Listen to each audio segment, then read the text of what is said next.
ਸਾਡੇ ਅੰਦਰ ਕੋਈ ਨਫ਼ਰਤ ਥੋੜ੍ਹੀ ਹੈ ਇਕੱਲੇ ਦੀਪ ਲਈ ਕਿ ਮੋਰਚੇ 'ਚ ਜਿੰਨੇ ਵੀ ਸੱਜਣ ਮਿੱਤਰ ਜਿਹੜੇ ਉੱਥੇ ਕੰਟਰੀਬਿਊਟ ਕਰ ਰਹੇ ਆ, ਕਲਾਕਾਰ ਦਾ ਕੰਮ ਹੀ ਨਹੀਂ ਕਿਸੇ ਲਈ ਨਫ਼ਰਤ ਰੱਖਣਾ ਮਨ 'ਚ, ਹੈ ਨਾ। ਅਤੇ ਉਹ ਵੀ ਜਿਸ ਦਿਨ ਬਾਹਰ ਆਊਗਾ, ਦੀਪ ਵੀ ਆਊਗਾ, ਤਾਂ ਅਸੀਂ ਉਹਦੇ ਲਈ ਵੀ ਉੱਦਾਂ ਦਾ ਹੀ ਸਾਰਾ ਕਰਾਂਗੇ ਜਿੱਦਾਂ ਲੱਖੇ ਲਈ ਸੀ। ਇੱਕੋ ਇੱਕ ਸ਼ਰਤ ਹੁੰਦੀ ਹੈ, ਉਹ ਹਰ ਸਮਝੌਤੇ 'ਚ ਰੱਖੀ ਜਾਂਦੀ ਹੁੰਦੀ ਹੈ, ਜਿਹੜੀ ਇਸ ਸਮਝੌਤੇ 'ਚ ਵੀ ਰੱਖੀ ਗਈ। ਉਹ ਸ਼ਰਤ ਕੀ ਹੁੰਦੀ ਹੈ? ਕੰਵਰ ਗਰੇਵਾਲ ਦੀ ਸਪੀਚ ਨੇ ਹਿਲਾਇਆ ਦਿੱਲੀ ਦਾ ਤਖਤ, ਹੈ ਨਾ। ਅਤੇ ਹਾਰਫ ਚੀਮਾ ਨੇ ਸਟੇਜ 'ਤੇ ਲਾਇਆ ਗੀਤ ਅਤੇ ਕੰਬੀਆਂ ਦਿੱਲੀ ਦੀਆਂ ਕੰਧਾਂ, ਹੈ ਨਾ। ਉਹ ਯਾਰ ਬੇਸਿਕਲੀ ਇੱਕ ਡਰਾਮਾ ਜਿਹਾ ਲੱਗਦਾ, ਉਹ ਐਕਚੁਅਲ 'ਚ ਨਹੀਂ ਹੁੰਦਾ। ਕੋਈ ਕੁਝ ਨਹੀਂ ਯਾਰ ਕੱਢਣ ਪਾਉਣ ਨੂੰ ਇਹਦੇ ਵਿੱਚ। ਇਹ ਤਾਂ ਇਕੱਲੇ ਬੰਦੇ ਦਾ ਅੰਦੋਲਨ ਹੈ, ਤਾਂ ਸਾਡੇ ਬੱਚਿਆਂ ਦਾ ਅੰਦੋਲਨ ਆ। ਉਹਨਾਂ ਦੀ ਅੱਖਾਂ ਵਿੱਚ ਅੱਖਾਂ ਪਾ ਕੇ ਆਪਦੇ ਬੱਚਿਆਂ ਦੀ 'ਚ ਨਾ ਫਿਰ ਸੋਚਿਆ ਕਰੋ, ਫਿਰ ਕਿਹਾ ਕਰੋ ਵੀ ਯਾਰ ਆਹ ਗੱਲ ਕਰਦੇ ਅਸੀਂ ਸੋਹਣੇ ਲੱਗਦੇ ਹਾਂ। ਕੋਈ ਸੱਜਣ ਕਹਿ ਰਿਹਾ ਹੈ ਕਿ ਇੱਕ ਮਾਰਚ ਦੇਣਾ ਅਸੀਂ ਪੀਸਫੁਲ, ਕੋਈ ਸੱਜਣ ਕਹਿ ਰਿਹਾ ਅਸੀਂ ਸੰਸਦ ਘੇਰਨੀ ਹੈ। ਹੁਣ ਇਹਨਾਂ ਦੋਨਾਂ ਸਟੇਟਮੈਂਟਾਂ 'ਚ ਬੜਾ ਫਰਕ ਹੈ ਨਾ। ਇੱਕ 'ਚ ਹਿੰਸਾ ਦੇ ਚਾਂਸ ਹੀ ਚਾਂਸ ਹੈ, ਅਤੇ ਇੱਕ 'ਚ ਇਹ ਹੈ ਕਿ ਸਰਕਾਰ ਨੂੰ ਵਕਤ ਪੈ ਸਕਦਾ।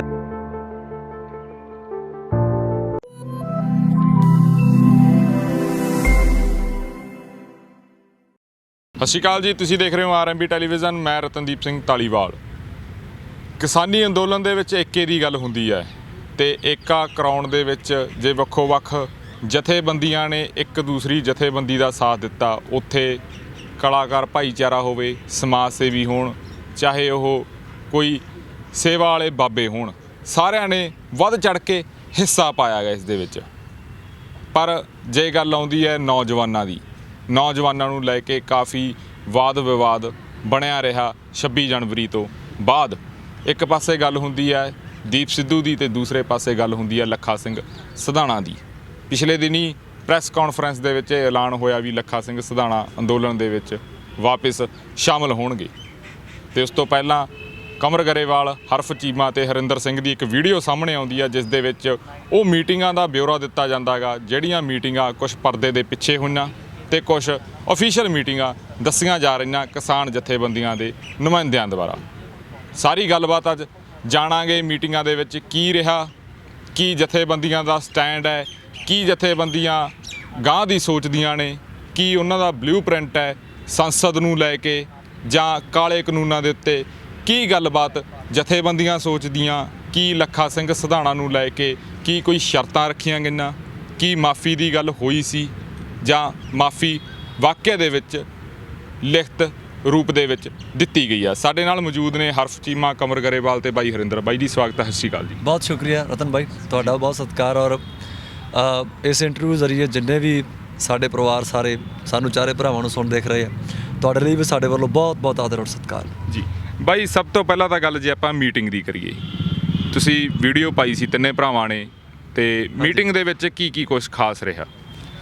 ਦੇਖੋ ਬਾਈ, ਜਿਹੜੀ ਕਹਾਣੀ ਸ਼ੁਰੂ ਹੋਈ ਸੀ 6 ਫਰਵਰੀ ਤੋਂ ਜੀ, ਹੈ ਨਾ। 6 ਫਰਵਰੀ ਉਸ ਦਿਨ ਸਾਡੇ ਯਾਦ ਆ ਕਿ ਸਟੇਜ 'ਤੇ ਬੋਲੇ ਆਪਣਾ ਜਿਹੜੀ ਮੋਰਚੇ ਵਾਲੀ ਸਟੇਜ ਹੈ ਸਿੰਘੂ ਬਾਰਡਰ ਵਾਲੀ ਜੀ, ਤਾਂ ਸੰਯੁਕਤ ਮੋਰਚੇ ਦੀ ਸਟੇਜ ਤੋਂ ਉਤਰਦੇ ਹੀ ਅਸੀਂ ਕਿਸਾਨ ਆਗੂ ਉੱਥੇ ਮੇਰੇ ਖਿਆਲ 6-7 ਆਗੂ ਸੀ, ਤਾਂ ਅਸੀਂ ਉਹਨਾਂ ਨਾਲ ਪਿੱਛੇ ਬੈਕ ਸਟੇਜ ਬੈਠੇ। ਤਾਂ ਉਸ ਦਿਨ ਪਹਿਲੇ ਦਿਨ ਇਹ ਗੱਲ ਚੱਲੀ ਸੀ ਕਿ ਐਂ ਕਰਕੇ ਭਾਈ ਵੀ ਇਸ ਸਾਨੂੰ ਸਾਰਿਆਂ ਨੂੰ ਇਕੱਠੇ ਹੋਣਾ ਚਾਹੀਦਾ ਜੀ, ਹੈ ਨਾ। ਉੱਥੇ ਕੋਈ ਇੱਦਾਂ ਕੋਈ ਸਪੈਸ਼ਲ ਕੋਈ ਨਾਂ ਨਹੀਂ ਸੀ ਕਿ ਫਲਾਣੇ ਬੰਦੇ ਨੂੰ ਲੈ ਕੇ, ਨਹੀਂ। ਉਸ ਦਿਨ ਸਰਸਰੀ ਗੱਲਾਂ ਹੋਈਆਂ ਸੀ ਕਿ ਜੋ ਵੀ ਹੁਣ 26 ਤੋਂ ਬਾਅਦ ਕੋਈ ਮਾੜਾ ਮੋਟਾ ਖਲਿਆਰਾ ਜਿਹੜਾ ਪਿਆ ਵੇ, ਉਹਨੂੰ ਇਕੱਠੇ ਕਰਨ ਦੀ ਲੋੜ ਹੈ। ਉਹਦੇ ਲਈ ਸਭ ਤੋਂ ਪਹਿਲਾਂ ਤਾਂ ਇਹ ਹੁੰਦਾ ਕਿ ਦਿਲ ਵੱਡੇ ਕਰਨ ਦੀ ਲੋੜ ਹੈ, ਜਾਣੀ ਸਾਨੂੰ ਆਪਣੀ ਬਿਮਾਰੀ ਦਾ ਪਤਾ ਕਰਨ ਦੀ ਲੋੜ ਹੈ ਕਿ ਸਾਥੋਂ ਕਿੱਥੇ ਗਲਤੀਆਂ ਹੋਈਆਂ। ਬੇਸ਼ੱਕ ਗਲਤੀਆਂ ਹੁੰਦੀਆਂ, ਜਦੋਂ ਐਡੀ ਵੱਡੀ ਲੜਾਈ 'ਚ ਆਪਾਂ ਵੜਦੇ ਹਾਂ ਨਾ ਰਤਨ ਬਾਈ, ਚਲੋ ਅਸੀਂ ਤਾਂ ਬਹੁਤ ਛੋਟੇ ਹਾਂ ਜੀ, ਤਾਂ ਗਲਤੀਆਂ ਹੁੰਦੀਆਂ, ਹੈ ਨਾ। ਤੁਸੀਂ ਲੱਖਾਂ ਬੰਦਿਆਂ ਨੂੰ ਇੱਦਾਂ ਹੈਂਡਲ ਨਹੀਂ ਕਰ ਸਕਦੇ, ਬਹੁਤ ਕੁਛ ਹੁੰਦਾ। ਤਾਂ ਉਹ ਸਾਰੀਆਂ ਚੀਜ਼ਾਂ 'ਤੇ ਉਹਦੇ ਜਾਣੀ ਮੈਂ ਹਰਫ ਅਸੀਂ ਸਾਰੇ ਹਰਿੰਦਰ ਹੋਣੀ ਸੀ, ਸਾਰੇ ਇਕੱਠੇ ਹੀ ਬੈਠੇ ਸੀ, ਤਾਂ ਬੜੀਆਂ ਸੌਖੀਆਂ ਜਿਹੀਆਂ ਗੱਲਾਂ ਹੋਈਆਂ ਸੀ। ਤਾਂ ਉਹ ਹੌਲੀ ਹੌਲੀ ਚੱਲਦਿਆਂ ਦੂਸਰੀ ਮੀਟਿੰਗ ਹੋਈ, ਤਾਂ ਉਹ ਗੱਲਾਂ ਚੱਲ ਪਈਆਂ ਬਸ ਇੱਦਾਂ ਹੀ ਕਿ ਸਾਰਾ ਕੁਛ ਕਰੀਏ। ਤਾਂ ਉਦੋਂ ਬਾਈ ਲੱਖੇ ਹੋਰਾਂ ਦੀ ਗੱਲ ਚੱਲ ਪਈ, ਤਾਂ ਕਰਦਿਆਂ ਚਲੋ ਮੀਟਿੰਗਾਂ ਭਾਵੇਂ 9 ਹੋ ਗਈਆਂ ਸੀ, ਤਾਂ ਉਹ ਹੌਲੀ ਹੌਲੀ ਸਾਨੂੰ ਕਿਤੇ ਨਾ ਕਿਤੇ ਲੱਗਣ ਲੱਗ ਗਿਆ ਸੀ ਕਿ ਹੁਣ ਇਹ ਚੀਜ਼ਾਂ ਬਹੁਤ ਛੇਤੀ ਹੋਣੀਆਂ ਚਾਹੀਦੀਆਂ ਹਨ। ਔਰ ਉੱਥੇ ਕੋਈ ਸਾਡੇ ਜ਼ਿਹਨ 'ਚ ਇੱਕ ਗੱਲ ਹੋਰ ਵੀ ਕਲੀਅਰ ਕਰਦੀ ਹੈ, ਕੋਈ ਆਏ ਨਹੀਂ ਸੀ ਕਿ ਕੋਈ ਸਪੈਸ਼ਲੀ ਅਸੀਂ ਵੀਰ ਲੱਖੇ ਲਈ ਕਰ ਰਹੇ ਸੀ, ਹੈ ਨਾ। ਇਹ ਕਈ ਭਰਾਵਾਂ ਨੂੰ ਇਹ ਜਾਣੀ ਲੱਗਿਆ ਕਿ ਲੱਖੇ ਲਈ ਨਹੀਂ, ਇੱਦਾਂ ਦਾ ਮਸਲਾ ਨਹੀਂ ਹੈ। ਦੀਪ ਹੈ ਸਾਡਾ ਭਰਾ ਹੈ ਤੇ ਜਾਣੀ ਇਮਾਨਦਾਰੀ ਨਾਲ ਪ੍ਰਮਾਤਮਾ ਹਾਜ਼ਰ ਹੈ। ਸਾਡੇ ਅੰਦਰ ਕੋਈ ਨਫ਼ਰਤ ਥੋੜ੍ਹੀ ਹੈ ਇਕੱਲੇ ਦੀਪ ਲਈ ਕਿ ਮੋਰਚੇ 'ਚ ਜਿੰਨੇ ਵੀ ਸੱਜਣ ਮਿੱਤਰ ਜਿਹੜੇ ਉੱਥੇ ਕੰਟਰੀਬਿਊਟ ਕਰ ਰਹੇ ਆ, ਕਲਾਕਾਰ ਦਾ ਕੰਮ ਹੀ ਨਹੀਂ ਕਿਸੇ ਲਈ ਨਫ਼ਰਤ ਰੱਖਣਾ ਮਨ 'ਚ, ਹੈ ਨਾ। ਤੇ ਉਹ ਵੀ ਜਿਸ ਦਿਨ ਬਾਹਰ ਆਊਗਾ, ਦੀਪ ਵੀ ਆਊਗਾ, ਤਾਂ ਅਸੀਂ ਉਹਦੇ ਲਈ ਵੀ ਉੱਦਾਂ ਦਾ ਹੀ ਸਾਰਾ ਕਰਾਂਗੇ ਜਿੱਦਾਂ ਲੱਖੇ ਲਈ ਸੀ। ਤੇ ਬਾਕੀ ਇੱਕ ਗੱਲ ਹੋਰ ਕਲੀਅਰ ਕਰ ਦਈਏ, ਲੱਖੇ ਵੀਰ ਲਈ ਸਪੈਸ਼ਲੀ ਕੋਈ ਅਸੀਂ ਨਹੀਂ, ਅਸੀਂ 3 ਭਰਾ ਬੈਠੇ ਹਾਂ ਵੀ ਅਸੀਂ ਬਹੁਤ ਕੁਛ ਕੀਤਾ, ਠੀਕ ਹੈ। ਮੀਟਿੰਗਸ ਦਾ ਇੱਕ ਦੌਰ ਸੀ, ਅਸੀਂ ਜਾਂਦੇ ਰਹੇ, ਅਸੀਂ ਵੀ ਜੋ ਰਿਕੁਐਸਟ ਕਰ ਸਕਦੇ ਸੀ ਜਥੇਬੰਦੀਆਂ ਨੂੰ ਅਸੀਂ ਆਪਣੇ ਲੈਵਲ ਤੇ ਕੀਤੀ। ਪਰ ਹੋਰ ਬਹੁਤ ਸਾਰੇ ਸੱਜਣ, ਜਿਵੇਂ ਬਹੁਤਿਆਂ ਦੇ ਨਾਂ ਜਾਣੀ ਪੰਜਾਬੀਆਂ ਨੂੰ ਪਤਾ ਹੈ, ਹੈ ਨਾ, ਜਿਵੇਂ ਬਾਬਾ ਹਰਦੀਪ ਸਿੰਘ ਹੋਣੀ ਹੈ, ਉਹਨਾਂ ਦਾ ਬਹੁਤ ਵੱਡਾ ਐਫਰਟ ਸੀ। ਤਾਂ ਲੱਖੇ ਵੀਰ ਹੋਰਾਂ ਦੇ ਨਾਲ ਜਿਹੜੇ ਸੱਜਣ ਮਿੱਤਰ ਜਾਣੀ ਮੋਰਚੇ ਤੋਂ ਪਹਿਲੋਂ ਵੀ ਜਿਹੜੇ, ਜਿਵੇਂ ਬਾਈ ਹੁਣੀ ਪੰਜਾਬੀ ਮਾਂ ਬੋਲੀ ਲਈ ਕਈ ਸਾਲਾਂ ਤੋਂ ਮਿਹਨਤ ਕਰ ਰਹੇ ਆ, ਹੈ ਨਾ, ਜਿਵੇਂ ਜਗਦੀਪ ਰੰਧਾਵਾ ਵੀਰ ਆਪਣਾ, ਸੁਖ ਜਗਰਾਉਂ ਆ ਵੀਰ, ਜਾਂ ਬਾਈ ਸੁਖਵਿੰਦਰ ਪੀਪੀ ਹੋਣੀ ਹੈ ਨਾ, ਸਾਥੋਂ ਉਮਰ 'ਚ ਵੀ ਵੱਡੇ ਭਰਾ। ਤੇ ਉਸ ਤੋਂ ਬਾਅਦ ਵੀ ਹੋਰ ਬੜੇ ਚਿਹਰੇ ਆ, ਜਿਵੇਂ ਬਾਈ ਅਮਤੋਜ ਮਾਨ ਹੋਣੀ ਹੈ ਨਾ। ਸਾਰੇ ਇਹਨਾਂ ਸੱਜਣਾਂ ਦਾ ਬੜਾ ਸੋਹਣਾ ਯੋਗਦਾਨ ਰਿਹਾ। ਹੋਰ ਵੀ ਬਹੁਤ ਸਾਰੇ ਸੱਜਣ ਹੋਣਗੇ। ਤਾਂ ਬਸ ਉਹ ਇੱਕ ਕਾਫਲੇ ਨੂੰ ਦੁਬਾਰੇ ਇਕੱਠਾ ਕਰਨ ਦੀ ਉਹੀ ਗੱਲ ਸੀ। ਤਾਂ ਬਸ ਉਹ ਮੀਟਿੰਗਾਂ 'ਚ ਚਲੋ ਐਂ ਸੀ ਵੀ ਜਥੇਬੰਦੀਆਂ ਦੇ ਅੰਦਰ ਵੀ ਉਹ ਗੱਲ ਸੁਲਝਦੀ ਰਹੀ, ਆਪਸ ਦੇ ਵਿੱਚ ਡਿਸਕਸ ਕਰਦੇ ਰਹੇ। 32 ਹੋਣ ਕਰਕੇ ਥੋੜ੍ਹਾ ਬਹੁਤਾ ਜ਼ਰੂਰ ਹੁੰਦਾ ਕਿ ਇਹਨਾਂ ਚੀਜ਼ਾਂ 'ਤੇ ਫੈਸਲਾ ਹੋਣ 'ਤੇ ਟਾਈਮ ਲੱਗਦਾ ਹੈ ਨਾ। ਘਰ 'ਚ ਇੱਕ ਪ੍ਰਧਾਨ ਹੋਵੇ ਤਾਂ ਫੈਸਲਾ ਝੱਟ ਦੇਣੇ ਹੋ ਜਾਂਦਾ ਕਿ ਆਹ ਠੀਕ ਆ, ਗਲਤ ਆ, ਇਹਨੂੰ ਐਂ ਕਰ ਲਓ। ਹੁਣ ਜਦੋਂ 32 ਜਥੇਬੰਦੀਆਂ ਨੇ ਤਾਂ ਉਹ ਸਾਰਿਆਂ ਦੇ ਵਿੱਚ ਤੁਹਾਨੂੰ ਪਤਾ ਫਿਰ ਜਿਵੇਂ ਉਹ ਏਜੰਡਾ ਲੱਗਦਾ ਸੀ, ਆਪਸ ਦੇ ਵਿੱਚ ਗੱਲਾਂ ਹੁੰਦੀਆਂ ਸੀ। ਤਾਂ ਕਰਦਿਆਂ ਚਲੋ 1.5 ਮਹੀਨੇ ਬਾਅਦ ਇੱਕ ਚੀਜ਼ ਚਲੋ ਜ਼ਰੂਰ ਪੰਜਾਬ ਨੂੰ ਸਫਲਤਾ ਮੇਰੀ ਕਿ ਲੱਖਾ ਸਿਧਾਣਾ ਵੀਰ ਹੁਣ ਮੋਰਚੇ 'ਚ ਆ ਗਿਆ। ਇਸੇ ਤਰ੍ਹਾਂ ਜਦੋਂ ਦੀਪ ਹੋਣੀ, ਅਸੀਂ ਅਰਦਾਸ ਕਰਦੇ ਹਾਂ ਕਿ ਬਾਈ ਛੇਤੀ ਬਾਹਰ ਆਵੇ ਵੀਰ ਸਾਡਾ, ਹੈ ਨਾ, ਮੇਰੇ ਤਾਂ ਪਿੰਡਾਂ ਦਾ ਵੀਰ। ਤੇ ਅਸੀਂ ਉਹਦੇ ਲਈ ਵੀ ਉਹਦੇ ਤੋਂ ਜਥੇਬੰਦੀਆਂ ਨੂੰ ਬੇਨਤੀ ਕਰਾਂਗੇ ਕਿ ਜੋ ਵੀ ਤੁਹਾਡੇ ਸਵਾਲ ਜਵਾਬ ਹੈਗੇ ਤਾਂ ਕਲੀਅਰ ਕਰੋ, ਜਿੱਥੇ ਵੀ ਜੋ ਗੱਲਾਂ ਹੈਗੀਆਂ ਉਹਦੇ ਜੋ ਅਸੀਂ ਸਾਰੇ ਭਰਾ ਕਰ ਸਕਦੇ ਹੋ ਬਾਈ, ਤਾਂ ਅਸੀਂ ਤਾਂ ਖੁੱਲ੍ਹੀ ਕਿਤਾਬ ਹੈ। ਅਸੀਂ ਤਾਂ ਜਾ ਕੇ ਫਿਰ ਜਥੇਬੰਦੀਆਂ ਨੂੰ ਕਹਿ ਦਾਂਗੇ ਕਿ ਉਹਦੇ ਵੱਲੋਂ ਕੋਈ ਸੁਨੇਹਾ ਜਾਂ ਜਥੇਬੰਦੀਆਂ ਵੱਲੋਂ ਕੋਈ ਸੁਨੇਹਾ, ਤਾਂ ਰਲ ਮਿਲ ਕੇ ਬਸ ਅਖੀਰ ਤੇ ਬਾਈ ਜਾਣੀ ਆਰਟਿਸਟ ਹੋਣ ਦੇ, ਕਲਾਕਾਰ ਹੋਣ ਦੇ ਨਾਂ ਤੇ ਜੋ ਸਾਡੀਆਂ ਪੰਜਾਬ ਦੇ ਲਈ, ਇਸ ਮਿੱਟੀ ਲਈ, ਇਸ ਕਿਸਾਨੀ ਲਈ ਜੋ ਸਾਡੀਆਂ ਜ਼ਿੰਮੇਵਾਰੀਆਂ ਨੇ, ਉਹਨਾਂ 'ਚੋਂ ਬੜੀ ਖਾਸ ਜ਼ਿੰਮੇਵਾਰੀ ਹੈ ਕਿ ਜੇ ਸਾਡੇ ਜਥੇਬੰਦੀਆਂ ਚਾਹੇ ਨੌਜਵਾਨਾਂ ਦੇ ਵਿੱਚ ਕੋਈ ਮਾੜੀ ਮੋਟੀ ਕੋਈ ਉਹ ਹੈ, ਕੋਈ ਸਵਾਲ ਜਵਾਬ ਹੈਗੇ ਆ ਜਿਹੜੇ ਕੋਈ ਜਾਣੀ ਉਹ ਮਨ ਮੁਟਾਵ ਹੈਗੇ ਆ, ਉਹਨਾਂ ਨੂੰ ਦੂਰ ਕਰਨ 'ਚ ਅਸੀਂ ਆਪਦਾ ਕੋਈ ਯੋਗਦਾਨ ਪਾ ਸਕਦੇ ਹਾਂ ਨਾ ਬਾਈ, ਤਾਂ ਸਾਨੂੰ ਕਿਤੇ ਨਿਭਣਾ ਵੀ ਪਊਗਾ। ਤਾਂ ਅਸੀਂ ਤਾਂ ਉਹ ਬਾਈ ਕਰਾਂਗੇ ਜੀ। ਹਰਫ ਬਾਈ 9 ਮੀਟਿੰਗਾਂ ਹੋਈਆਂ, ਤੁਸੀਂ ਵੀਡੀਓ ਦੇ ਵਿੱਚ ਵੀ ਦੱਸਿਆ, ਕਿੰਨਾ ਕੁ ਮੁਸ਼ਕਲ ਰਿਹਾ? ਕੀ ਕੁਛ ਚੀਜ਼ਾਂ ਸਾਹਮਣੇ ਆਈਆਂ? ਇੱਕ ਮਾਫੀ ਦੀ ਗੱਲ ਸਾਹਮਣੇ ਆਉਂਦੀ ਆ, ਉਹ ਵੀ ਕਲੀਅਰ ਕਰ ਦਿਓ ਦਰਸ਼ਕਾਂ ਨੂੰ। ਬਸ ਉਹੀ ਗੱਲ ਆ ਬਾਈ, ਜਿਵੇਂ ਬਾਈ ਨੇ ਦੱਸ ਹੀ ਦਿੱਤਾ ਨਾ ਵੀ ਜਿੱਥੇ 32 ਦੀ ਗੱਲ ਹੋ ਜਾਂਦੀ ਆ, ਉੱਥੇ ਯਾਰ ਕਿਤੇ ਨਾ ਕਿਤੇ ਵਿਚਾਰਕ ਵਖਰੇਵੇਂ ਹੋ ਜਾਂਦੇ ਨੇ ਥੋੜ੍ਹੇ ਬਹੁਤ, ਨਾ। ਹੁਣ ਆਪਾਂ 4 ਜਣੇ ਬੈਠੇ ਹਾਂ, ਜੇ ਆਪਾਂ ਇੱਕ ਫੈਸਲਾ ਲੈਣਾ ਹੋਵੇ ਵੀ ਕੱਲ੍ਹ ਨੂੰ ਲੈ ਕੇ ਲੈਣਾ ਹੋਵੇ ਜਾਂ ਪਰਸੋਂ ਨੂੰ ਲੈ ਕੇ ਲੈਣਾ ਹੋਵੇ ਨਾ, ਮੈਨੂੰ ਲੱਗਦਾ ਵੀ ਆਪਣੇ ਚਾਰਾਂ ਦੇ ਅਲੱਗ-ਅਲੱਗ ਵਿਚਾਰ ਹੋਣਗੇ ਨਾ। ਉਹਨੂੰ ਸਹਿਮਤੀ ਬਣਦਿਆਂ ਹੋ ਸਕਦਾ ਕੱਲ੍ਹ ਦਾ ਆਥਣ ਹੋ ਜੇ, ਕੱਲ੍ਹ ਆਥਣ ਤੱਕ ਆਪਣੀ ਸਹਿਮਤੀ ਬਣੇ ਨਾ। ਉਹੀ ਗੱਲ ਇਹਦੇ ਵਿੱਚ ਹੋਈ ਆ। 32 ਹੋਣ ਦਾ ਕਾਰਨ ਸੀਗਾ ਕੁਛ ਲੋਕਾਂ ਨੇ ਉਹਦੇ ਵਿੱਚ ਇਹ ਵੀ ਕਿਹਾ, ਉਹਦੇ ਵਿੱਚ ਕਿਹਾ ਗਿਆ ਵੀ ਹਾਂ ਜੇ ਗਲਤੀ ਸੀ ਤਾਂ ਮੁਆਫੀ ਮੰਗੇ, ਜਾਂ ਮਤਲਬ ਮੁਆਫੀ ਬਾਰੇ ਗੱਲ ਕੀਤੀ ਨਾ। ਪਰ ਮੈਨੂੰ ਲੱਗਦਾ ਵੀ ਵਧੀਆ ਗੱਲ ਆ ਵੀ ਐਟ ਲਾਸਟ ਜਦੋਂ ਗੱਲ ਉੱਧੜਦੀ ਸਾਰਿਆਂ ਦੇ ਮਨ ਮੁਟਾਵ ਦੂਰ ਹੋਏ, ਤਾਂ 1 ਮਹੀਨੇ 1.5 ਮਹੀਨੇ ਬਾਅਦ ਅੱਜ ਸਾਰਿਆਂ ਨੇ ਇਸ ਚੀਜ਼ ਦਾ ਸਵਾਗਤ ਕੀਤਾ, ਇਸ ਫੈਸਲੇ ਦਾ, ਕਿ ਯਾਰ ਵੀ ਆਪਾਂ ਜੇ ਨੌਜਵਾਨਾਂ ਨੂੰ ਜੋੜਨਾ ਤਾਂ ਕਿਤੇ ਨਾ ਕਿਤੇ ਸਾਰਿਆਂ ਨੂੰ ਜੋੜ ਕੇ ਰੱਖਣਾ ਪਊਗਾ ਸਾਨੂੰ। ਸੋ ਹੁਣ ਤਾਂ ਜਿਹੜੀ ਲਾਸਟ ਗੱਲ ਹੋਈ ਆ ਜਿੱਦਣ ਮਤਲਬ ਉਹਨਾਂ ਨੇ ਆਪੇ ਪ੍ਰੈਸ ਕਾਨਫਰੰਸ ਕੀਤੀ ਆ, ਡੱਲੇਵਾਲ ਸਾਹਿਬ ਨੇ, ਦਰਸ਼ਨਪਾਲ ਜੀ ਨੇ ਤੇ ਸਰਸਾ ਸਾਹਿਬ ਨੇ ਨਾ, ਉਹਨਾਂ ਨੇ ਤਿੰਨੇ ਆਗੂਆਂ ਨੇ ਕੀਤੀ ਆ। ਸੋ ਉਹਦੇ ਵਿੱਚ ਉਹਨਾਂ ਨੇ ਸਾਫ਼ ਕਿਹਾ ਵੀ ਕੋਈ ਸ਼ਰਤ ਨਹੀਂ, ਕੋਈ ਕੁਛ ਨਹੀਂ, ਉਹ ਜਦੋਂ ਵੀ ਆਵੇ, ਜਦੋਂ ਮਰਜ਼ੀ ਆ ਸਕਦਾ, ਉਹਦਾ ਆਪਦਾ ਮੋਰਚਾ ਆ ਜਾਣਾ ਹੀ ਹੁਣ 10 ਹਾਂਜੀ ਹਰਿੰਦਰ 9 ਮੀਟਿੰਗਾਂ ਦੇ ਵਿੱਚ ਤੁਸੀਂ ਸ਼ਾਮਲ ਰਹੇ ਹੋ, ਬੜੇ ਫੋਨ ਕਾਲ ਆਉਂਦੇ ਹੋਣੇ ਆ, ਬੜੇ ਮੈਸੇਜ ਆਉਂਦੇ ਹੋਣੇ ਆ, ਤੇ ਉਸ ਤੋਂ ਬਾਅਦ ਵੀ ਜਿਹੜਾ ਇੱਕ ਸਿਲਸਿਲਾ ਚੱਲਿਆ, ਜਿਵੇਂ ਬਾਈ ਕਵਰ ਨੇ ਪਹਿਲਾਂ ਕਿਹਾ ਵੀ ਬੜੇ ਲੋਕ ਇਹ ਸਮਝਦੇ ਆ ਵੀ ਹੋ ਸਕਦਾ ਵੀ ਇਹ ਲੱਖਾ ਸਿੰਘ ਸਿਧਾਣਾ ਲਈ ਹੀ ਕੀਤਾ ਗਿਆ, ਜਿਵੇਂ ਬਾਈ ਨੇ ਕਲੀਅਰ ਕਰਤਾ ਵੀ ਉਹਨਾਂ ਲਈ ਨਹੀਂ, ਜੇ ਕੋਈ ਹੋਰ ਵੀ ਹੁੰਦਾ ਜਾਂ ਦੀਪ ਸਿੱਧੂ ਵੀ ਉਹਨਾਂ ਲਈ ਵੀ ਕਰਾਂਗੇ ਤੇ ਹੋਰਾਂ ਲਈ ਵੀ ਅਸੀਂ ਕਰਦੇ ਰਹਾਂਗੇ। ਕੀ ਕੁਛ ਸਾਹਮਣੇ ਆਇਆ? ਜਥੇਬੰਦੀਆਂ ਦੇ ਜਿਹੜੇ ਸੂਬਾ ਪ੍ਰਧਾਨ ਨੇ ਉਹਨਾਂ ਦੇ ਨਾਲ ਤੁਹਾਡੀ ਸਿੱਧੀ ਗੱਲਬਾਤ ਹੁੰਦੀ ਸੀ? ਕੀ ਕੁਛ ਪੁਆਇੰਟ ਸੀਗੇ ਉਹਨਾਂ ਦੇ ਜਿਹੜੇ ਕਲੀਅਰ ਕਰੇ ਉਹਨਾਂ ਨੇ? ਦੇਖੋ ਰਤਨ, ਜਿਹੜੀ ਪੁਆਇੰਟ ਵਾਲੀ ਗੱਲ ਹੈ, ਹਰੇਕ ਜਿੱਦਾਂ ਗੱਲ ਚੱਲ ਰਹੀ ਹੈ ਕਿ ਵਿਚਾਰਕ ਵੱਖਰੇਵੇਂ ਹੁੰਦੇ ਨੇ, ਪਰ ਜਦੋਂ ਨਾ ਕੋਈ ਆਪਸ ਦੇ ਵਿੱਚ ਕਿਸੇ ਦਾ ਨਾ ਫਰਕ ਪੈ ਜਾਵੇ ਤਾਂ ਉਦੋਂ ਕੀ ਹੁੰਦਾ ਹੈ, ਉਦੋਂ ਨਾ ਗੱਲ ਆਪਾਂ ਕਹਿ ਦਈਏ ਛੋਟੀ ਜਿਹੀ ਗੱਲ ਵੀ ਬਹੁਤ ਵੱਡੀ ਲੱਗਦੀ ਹੈ। ਆਪਾਂ ਕਹਿ ਦਈਏ ਫੁੱਲ ਮਾਰਿਆ ਵਾ ਵੀ ਇੱਟ ਲੱਗਦੀ ਆ ਜਦੋਂ ਫਰਕ ਹੋਣ ਆਪਸ ਦੇ ਵਿੱਚ। ਤਾਂ ਇਸ ਸਥਿਤੀ ਦੇ ਵਿੱਚ ਜਦੋਂ ਵਖਰੇਵੇਂ ਪੈ ਗਏ ਤਾਂ ਕੋਈ ਵੀ ਗੱਲ ਕੀਤੀ ਜਾਂਦੀ ਸੀ ਤਾਂ ਉਹ ਜ਼ਿਆਦਾ ਨਫ਼ਰਤ ਪੈਦਾ ਕਰ ਰਹੀ ਸੀ ਆਪਸ ਦੇ ਵਿੱਚ। ਤਾਂ ਜਦੋਂ ਜਿਵੇਂ ਗੱਲਾਂ ਬਾਤਾਂ ਹੋਈਆਂ, ਗੱਲਾਂ ਬਾਤਾਂ ਹੋ ਕੇ ਸਾਰਿਆਂ ਨਾਲ ਨਿੱਜੀ ਤੌਰ ਦੇ ਉੱਪਰ ਕੱਲਿਆਂ ਨੂੰ ਵੀ ਮਿਲੇ ਜਿਨ੍ਹਾਂ ਦੇ ਮਨ ਦੇ ਵਿੱਚ ਕੋਈ ਮਨਮਟਾਵ ਸੀਗਾ, ਤਾਂ ਉਹ ਗੱਲਾਂ ਦੇ ਵਿੱਚ ਦੇਖੋ ਕਿਤੇ ਨਾ ਕਿਤੇ ਆਪਾਂ ਕਹਿ ਦਈਏ ਜਥੇਬੰਦੀਆਂ ਵਾਲੇ ਵੀ ਕੋਈ ਇਹ ਤਾਂ ਹੈ ਨਹੀਂ ਵੀ ਕੋਈ ਨਿੱਜੀ ਰੰਜਿਸ਼ ਸੀ।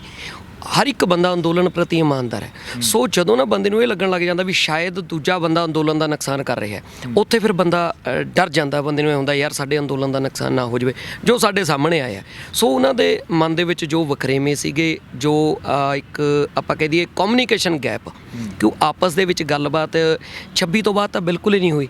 ਕਿ ਕੀ ਹੋਇਆ ਦੇਖੋ 26 ਤੋਂ ਨੂੰ ਜੋ ਕੁਝ ਵੀ ਹੋਇਆ ਉਹਨੂੰ ਕਿਸੇ ਬੰਦੇ ਨੇ ਪੋਜ਼ਿਟਿਵ ਉਭਾਰਿਆ, ਕਿਸੇ ਨੇ ਨੈਗੇਟਿਵ ਉਭਾਰਿਆ, ਪਰੰਤੂ ਜੋ ਓਰੀਜਨਲ ਜੈਨੂਨ ਫੈਕਟ ਸੀਗੇ ਉਹਨਾਂ ਦੀ ਪੜਤਾਲ ਨਹੀਂ ਕੀਤੀ ਕਿ ਉੱਥੇ ਇਹ ਸਾਰਾ ਕੁਝ ਵਾਪਰਿਆ ਕਿਉਂ। ਉਹਦੇ ਵਿੱਚ ਅਸਲ ਦੋਸ਼ੀ ਜੋ ਸਾਡੇ ਸਾਹਮਣੇ ਹੈ ਕਿ ਮੇਨ ਦਿੱਲੀ ਪੁਲਿਸ ਹੈ ਤੇ ਸਰਕਾਰ ਹੈ, ਨਾ ਕਿ ਕੋਈ ਇੰਡੀਵਿਜੂਅਲ, ਨਾ ਕੋਈ ਨੌਜਵਾਨ ਹੈ, ਨਾ ਕੋਈ ਜਥੇਬੰਦੀਆਂ ਵਾਲਾ ਕੋਈ ਨਹੀਂ ਹੈਗਾ।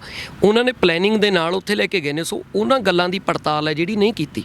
ਆਪਸ ਦੇ ਵਿੱਚ ਇੱਕ ਦੂਜੇ ਨੂੰ ਦੋਸ਼ੀ ਸਮਝਦੇ ਰਹੇ ਕਿ ਉਹ ਫਲਾਣਾ ਦੋਸ਼ੀ ਹੈ, ਉਹ ਫਲਾਣਾ ਦੋਸ਼ੀ ਹੈ। ਇਹ ਚੀਜ਼ ਨੇ ਜਿਹੜੀ ਨਫ਼ਰਤ ਆ ਬਹੁਤ ਵੱਡੀ ਪੈਦਾ ਕਰਤੀ ਸੀ। ਸੋ ਉਸ ਨਫ਼ਰਤ ਨੂੰ ਦੂਰ ਕਰਦੇ ਹੋਏ ਜਦੋਂ ਅਸੀਂ ਕਿਸੇ ਨਾਲ ਨਿੱਜੀ ਤੌਰ 'ਤੇ ਵੀ ਬੈਠਦੇ ਸੀ ਜਾਂ ਆਪਾਂ ਕਹਿ ਦਈਏ ਕੰਬਾਈਨਡ ਮੀਟਿੰਗ ਹੁੰਦੀ ਸੀ, ਤਾਂ ਉੱਥੇ ਉਹਨਾਂ ਜਥੇਬੰਦੀਆਂ ਦੇ ਆਗੂਆਂ ਦੇ ਵਿੱਚ ਵੀ ਅੰਦੋਲਨ ਪ੍ਰਤੀ ਦਰਦ ਸੀ ਕਿ ਸਾਡੇ ਅੰਦੋਲਨ ਦਾ ਨੁਕਸਾਨ ਨਾ ਹੋ ਜਾਵੇ। ਤੇ ਇੱਧਰੋਂ ਜੇ ਆਪਾਂ ਨੌਜਵਾਨਾਂ ਦੀ ਗੱਲ ਕਰੀਏ ਤਾਂ ਇਹਨਾਂ ਦੇ ਮਨ 'ਚ ਵੀ ਦਰਦ ਸੀ ਵੀ ਅਸੀਂ ਆਪਣੇ ਅੰਦੋਲਨ ਨੂੰ ਅੱਗੇ ਕਿਵੇਂ ਲੈ ਕੇ ਜਾਣਾ। ਫਰਕ ਸਿਰਫ ਇਹ ਸੀ ਵੀ ਜਿੱਦਾਂ ਆਪਾਂ ਕਹਿ ਦਈਏ ਗੁਰੂ ਸਾਹਿਬ ਅਸਲ ਤਾਂ ਕਰਨੇ ਵਾਲੇ ਤਾਂ ਉਹੀ ਨੇ, ਹੈ ਨਾ, ਬੰਦਾ ਤਾਂ ਜ਼ਰੀਆ ਬਣਦਾ ਹੁੰਦਾ। ਸੋ ਡਿਊਟੀ ਲਾਈ ਇੱਕ ਆਪਾਂ ਕਹਿ ਦਈਏ ਵੀ ਸਾਡੀ ਸੇਵਾ ਲਾਈ ਵੀ ਭਾਈ ਤੁਸੀਂ ਆਹ ਕੰਮ ਕਰਨਾ, ਹੈ ਨਾ, ਉਹਦੇ 'ਚ ਇੱਕ ਜ਼ਰੀਆ ਬਣ ਕੇ ਜਿੱਦਾਂ ਬਾਈ ਨੇ ਕਿਹਾ ਸਾਡੇ ਵਾਂਗੂ ਹੋਰ ਬਹੁਤ ਨੌਜਵਾਨ ਜਾਂ ਬੜੇ ਸਤਿਕਾਰਯੋਗ ਨੇ ਸਾਡੇ ਤੋਂ ਜਿਨ੍ਹਾਂ ਨੇ ਇਸ ਮਸਲੇ ਦੇ ਵਿੱਚ ਐਫਰਟ ਕੀਤੇ। ਤੇ ਐਫਰਟ ਕਰਕੇ ਐਂਡ ਦੇ ਵਿੱਚ ਜਦੋਂ ਸਾਰੇ ਮਨਮਟਾਓ ਮਿਟਦੇ ਗਏ ਤਾਂ ਉਹ ਅੰਤ ਦੇ ਵਿੱਚ ਨਤੀਜਾ ਜਿਹੜਾ ਉਹ ਸਾਹਮਣੇ ਹੈ।